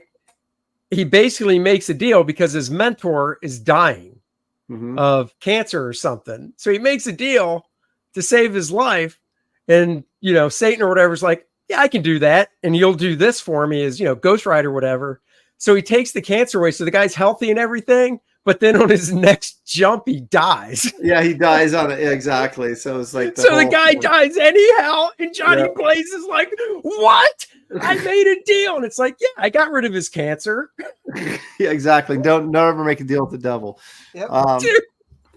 The only issue I ever bought was issue number 9. And that's the one that actually has Satan on the cover where he's like doing this and Johnny Blaze is riding towards him. And it's like, I snuck that into my house and I had guilt for buying it. Now, that's the only issue I ever bought. AJ says you avoided the only Marvel comic that Jesus ever guest starred in. Yeah, I know that. And what issue number was that? I have no idea. I don't remember. I don't remember. But yeah. So I own one issue of Ghost Rider. I own 2 now. I own the original Ghost Rider, which they reprinted, the very first one by Plug. Yeah. Because that was obviously cheaper to buy than the Marvel first Ghost Spotlight Rider. number 5. Oh, okay. And then I also own the one issue of Ghost Rider. I don't remember the number, but it was penciled by Don Heck and inked by Don Newton. So inked by Newton, really? Oh no, penciled by Tuska and inked by Newton. It's one of the two. Wow, it's either Tuska and Newton or Don Heck. Oh yeah, Newton inked it. Yep. Interesting. I bought that glow in the dark Tex area cover in the 90s because it was so cool. Dennis just rebought it a few weeks ago. I don't think I still have it though, because when I got rid of my entire post 1980 comic book collection. And the guy's name was Crash Simpson that died.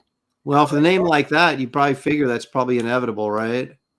Well, it's so dumb if you think about it. Why would you make a deal to save a guy's life who's basically Evel Knievel when you go, well, if cancer doesn't get him, one of these jumps is going to get him. So it's like, Exactly. Yeah. And then I didn't know this. Once again, Drew drops a lot of stuff I didn't know. I think it was the last 6 issues of Ghost Rider. They were drawn by Bob Hall, which I didn't know. Yeah. The first issue of it was actually inked. The first issue of the last 6 was inked by Joe Rubinstein. Mm-hmm. So it looked really good because Joe could hook anybody up back then. Yeah, yeah. And Marvel actually reprinted those 6 issues because I guess it was a good last storyline or something. So interesting. Yeah, I didn't know that. Yeah, I didn't either. I mean, I didn't know they reprinted it. Bob Hall worked on it. Are you saying the reprint I bought it's not from Ghost Rider 1, it's from that Marvel whatever, his first appearance, Spotlight? Well, you tell me. Plug? Well, did Plug draw that first appearance? Yeah, well, the first appearance is in Marvel Spotlight. Number 5 is the very first appearance. Then, of course, there's number 1 where he's like, popping a wheelie on his chopper. That's no, I know that. I think Blue did both of them. Right. No, I know, but I think it's called the original Ghost Rider, and I want to say it might be his first appearance, because I mean unless they just redid his origin in that first issue. Like, there's a cool standing shot that Plug did of Ghost Rider when he first lights up, and that's in that book. So maybe it is. I'm positive that's his first appearance, Spotlight. Anyhow, I bought it just because of that. Oh, and I also bought Ghost Rider 2099 because of Chris Pacello's artwork on the first issue. Oh, dude, Pacello drew that? I didn't know that. Well, he drew more than the first issue, but the first issue, I believe, is the only one. I think he inked it as well. I have to go look at that now. I didn't know he worked on that. And 2099. How about that? One of my first cover gigs at Marvel was they were reprinting Ghost Rider, and I can't remember what issue number it was, but I drew a Ghost Rider cover back then as well. Did you? Did they use it? Yeah. So, you got a published Ghost Rider cover. How about that? That's cool. And I still have the original. I wouldn't have. I would have sold it. I'll find it for you now that I brought it up. But see, it really been cool. I was gonna say, it really been cool if you'd had Ghost Rider fighting Brother Voodoo. Then it would have been the ultimate, right? Oh my God! No, he's fighting this yellow. Oh, I just found it. It's from the original Ghost Rider, number 16. So let me pull it up here. Oh man, that blew up huge. So you'll get to see it. Nice. Oh, I'll shrink it down so it fits. All right. So this is the one and only time I drew Ghost Rider. Let me share the screen. I've never drawn him. And yeah, this is let's see, I'm trying to share the right screen. Yeah, that's Come on, Andy. Jeez, get your crap together. Yeah, but I do have a copy of Skate Man number 1. I do too. Signed. I've got 2 copies of Skate Man number 1, so suck it. There it is. Look at that. You lucky dog. You didn't have to draw the motorcycle. Nope. And it has all the cover treatment on it because it's from 1992 or 3. So you have the first issue of this. That's what you're talking about, and then you actually got to do one of the covers. And then I got to do a cover. Yeah, that's cool. Yeah. All right. Look at that. I have no idea what it reprints, but I'll have to look to see what it actually. Well, I might as well look now since I got it up. See if the dumb thing. When the series came out. Be funny. Oh, it's a reprint from Ghost Rider Volume 2, number 8.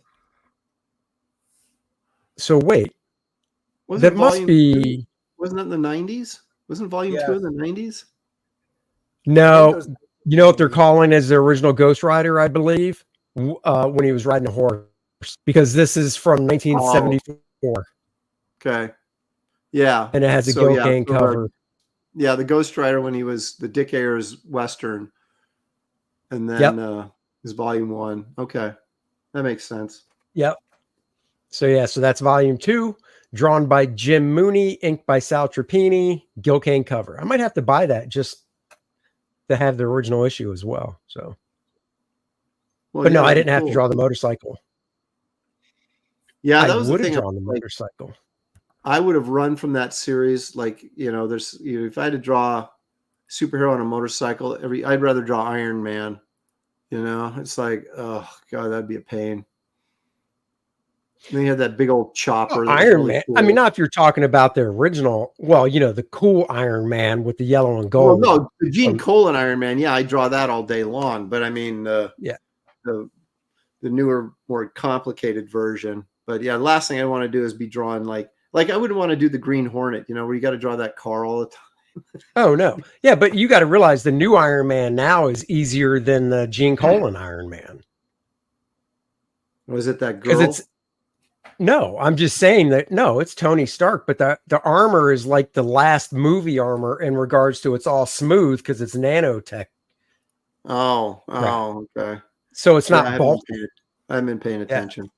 It's not that garbage armor that's, what is it, silver and red or something? It's not that one. That one's shit. Okay. Wow, you did that on purpose. Silver Centurion was an awesome armor. I honestly don't know what you're talking about. You know what? It's a good thing we had a show to do. Otherwise, I'd just cancel you right now. Well, here's one for you. Did you know that our buddy Bart Sears drew Ghost Rider? I did not know that either. Well, I'll show you the splash page because that's the easiest thing for me to find. He drew it. It was in an 8 or 9 page story in Midnight Suns Unlimited #2. That was with Morbius, and who else was in that Midnight Suns? It's Ghost Rider, Morbius. I don't know. But here, I'll share the screen. It's from Heritage Auctions, so you're going to get to see the splash page and nice size art. Let's see, HA. That's the one. Oh, dude, I did. We'll do this first. So yeah, holy crap! Look at that. Look at that motorcycle, man. Only Bart could bend a motorcycle like that to make it super dynamic. Look at that. I know, right? Talk about in your face. Yeah. Who ain't that though? Jimmy Palmiotti. So there you go. Look at that. That's cool. Yep. How much did it sell for? That's a very good question. Let me see if it's even sold yet. Oh no, I guess it's sold. Oh yeah, 1,500. Yeah. I did this X-Men 2-part X-Men story with Scott Lobdell that they never published at Marvel, you know. Oh, really? Yeah. And it was basically like a who is the that big Indian dude that like died in the first or second issue of the Thunderbird X-Men. Yeah, Thunderbird. And it was like kind of a story about him that they were kind of the X-Men were sitting around a campfire telling the story about, you know. Right. And he's an indigenous person, Aaron. I'm sorry. Or Native American. I don't care. Yeah. So this Indian guy, what's his name? Thunderbird. He was. So the story was about him, but there's these pages where there's a couple pages where they're in the mansion, and they're like in the simulation room, and the X-Men are fighting. You know, whatever. So one of the there's a double page spread that had all the X-Men on it, kind of the classic X-Men, right? Or the classic new X-Men. Right. And they're in those costumes that Dave designed back then, right? Yes. And so I sold it years ago and it never got published, right? Did it get inked? Yeah. Who inked it? That's a good question. I can't remember who inked it. Was it Art Taber? Did Art ink that? I can't remember now. I have to go look. I want to see the spread. Hell, that's cool. Well, it ended up on Heritage, sold for like $3,500. And I was like, I guess I should have hung on to that. Oh my God. You got to draw the Banshee. I love the Banshee. Yeah. Oh yeah. Well, he was actually, the problem with the story was this, they were telling this story about Thunderbird and Banshee, and they ended up fighting Mr. Hyde, but they weren't in costume. They were just like out and about in New York City and came across something. And because that's exciting. Yeah. Well, I mean, it was still, I got to draw and fight scene and stuff. It just was, they just weren't in costume, which was kind of a bummer, but yeah. Well, I'll show you what I miss in comics. What's AJ saying? I imagine Aaron fumbling all the X-Men nomenclature. Oh, making Dennis's teeth grind. Probably. He's doing it. AJ, you do know me because I'm going, oh. But then I heard Andy go Thunderbird, and I'm like, holy crap. Andy remembered a name of somebody, and it wasn't something that he read yesterday. So I'm actually impressed with that he remembered. That's because I really like Thunderbird as a character, and when he died, I was like, really? But here's what I miss in comics. But what's his real name? I don't know. Johnny Thunderbird. I have no idea. Proud Star. Yeah, but I knew it was some Indian name.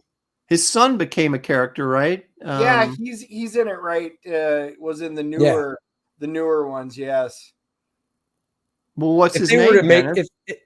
If they put Thunderbird in a movie these days, they'd probably cast a Mexican because that's what they do. Warpath. That's his son's name, right? Yeah. Yeah, you didn't know that. I knew it. Well, you asked, but you didn't stop talking. Well, no. Here's what I miss in good old comics. He dressed up with it, and they called it Thunderstruck. So I bought this for a good old $1 at GalaxyCon. Good Kerry Gamble artwork, nice for the spin rack. I love the villain Solar, and this is what you won't see in today's comic. If Spider-Man goes to the hospital today, he'd be in a freaking gown and all that crap. Hell no. I want him in costume in the hospital bed, damn it. That's right. That is why I wanted to draw comics when I was a kid, because even at the hospital, your boys are in costume. That's right. Or they're just standing around the Avengers mansion having lunch and they're all in costume, And I tell you another cool character, speaking of our Native American brethren who we conquered to take their land. Yeah. Created by none other, see if you guys can guess, Ron Wilson. First appearance in Marvel 2-in-1. Was this annual? Yeah. Annual number 6. American Eagle. Hell yeah. Ooh. Love that dude. Look at that headdress, man. That's worse than a cape fighting with that thing on. Just fun stuff. Yes. Created by Ron Wilson, baby. All right. Okay. I found a copy of the it's super small though, but I don't know how it's gonna let's see. How it's gonna look. But anyway, there you go. Even that's blurry, but you can see oh yeah. Like here's Nightcrawler and there's Storm. Beast is back here. That's Banshee right there. That's Magneto, Colossus, Cyclops, Wolverine. You know what you should try and do if you want to get a good scan of it? Go to Heritage Auction site and type in the search Aaron LaPresse, the X-Men. There you go. I should have scanned this. You know what this is? This isn't from that issue. This is from the Doctor Doom X-Men annual, and Art did ink this. I was going to say that came out because I own that because I do recognize this. Yeah, that's the one that sold for like $3,500, and I was like, yo, should have kept that. But anyway, yeah, no doubt. You silly goose. Never sell X-Men stuff. Yeah, but the problem was my entire career, 25% at least of my income has always been on original art sales. So I couldn't have survived if I didn't sell my artwork. I'd be living in a cardboard box down by the river in Portland. That's why I stick in a van down by the river. Yeah, well, then you'd be like everybody else. I know. I'd fit right in around here. Yeah. All right, let's pull up. Let's pull the campaign up. Do one more check, then we're going to call it because we're going on 3.5 hours. My kid needs to be picked up from work. I've done all I can. I know. And everybody, go check out Wraith of God, Blood Hunters. He's still kicking ass on it. It's still. How much does Kelsey have left to color? I don't know. He sent me this thing last night. He said, "Hey, I'm going to send you the pages in just a couple minutes," and then he never sent them. So I don't know. What about Dandy Dan Lawless? He's done. Oh, he's done. So I got all the Garbage Man pages. Yeah, I got to get this stuff organized now and start getting it out to the letterer. Because Wraith of God is done. Garbage Man is done. Nightclub is almost done as soon as Kelsey wraps it up. But I haven't got it. I got to get that. I got to get make sure the scripts read right. And I got to redo the scripts so that they have the word balloon numbers. So, Oh yeah. But I'm still drawing Kit Carter. So it's like, am I going to take I'm going to take a couple days to do that, or am I going to keep drawing until I'm done with Kit Carter and then go and do it? I don't know. Yeah, that's a good question. Oh, well. Kor-Drath T-Shirts, guys. If you're just joining us or watching later, they are coming down later tonight around 10 p.m. Eastern time. You will not be able to get the Kor-Drath T-shirt, the Lilith T-shirt, or the beanie anymore, because on Monday, we want to get the orders in to the manufacturer, St. Clair's, so they can start printing these bad boys and get them to us so we can get them to you. If you've bought a T-shirt from Aaron Lopresti, you will know the quality because it is the same company. Yep. So you know you're getting good stuff. Ethan uses them. Graham uses them. We all use them. St. Clair's is great. So if you haven't got a T-shirt yet, go get it now because they will not be there tomorrow. The campaign itself will still be up into November because we want to keep it up. So when we're shipping books, word of mouth gets around, and for anybody waiting, they could get it and still be able to read Kor-Drath. So please check it all out. The links are in the description below. You can read the first 8 pages here on the campaign, the first 11 pages at Kor-Drath.com. So check it out. Buy us a beer. I mean, right now we're only at 8 beers. I mean, that's 4 a piece. I know Dennis will probably get a little drunk after 2 beers. I might have to pick up his slack. Well, it all depends there she is. On the beer. Remember, we did our live stream from the brewery last time, and they had some good 6, 7, 8, 9 point alcohols that were in there. There was one that was aged in brandy barrels. It was awesome.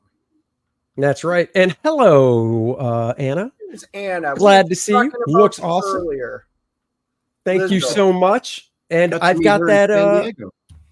I've got that poster that Kelsey did hanging up on the door because I picked up cash scrap from our buddy Cecil. So thank you for dropping in.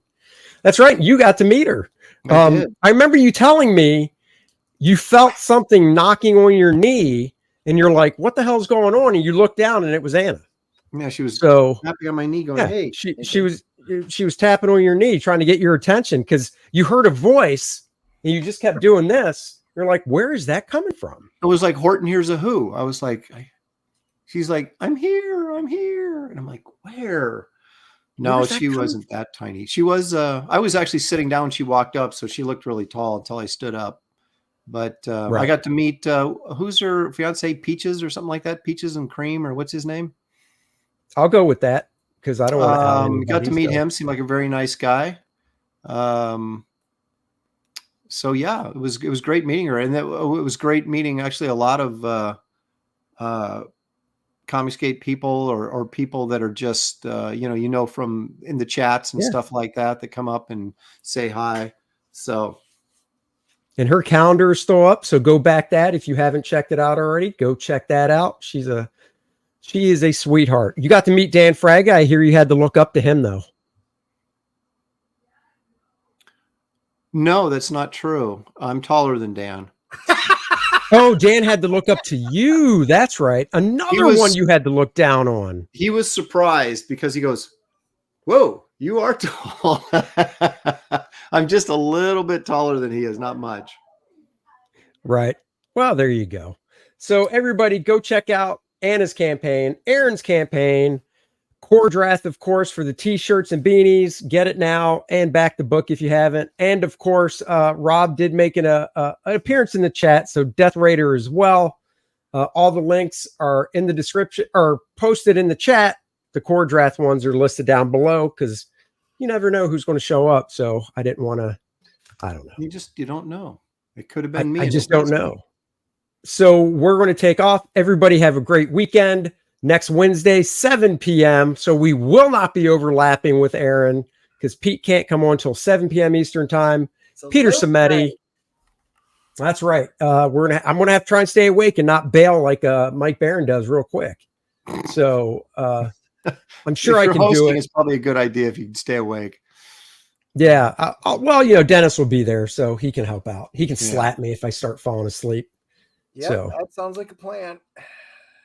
Open hand, Dennis, no fist. All right, guys, we'll catch you later. Thank you for joining us this afternoon. It's been fun, and bye-bye, everybody. Live long and prosper, everybody. Yeah, hang back, Aaron.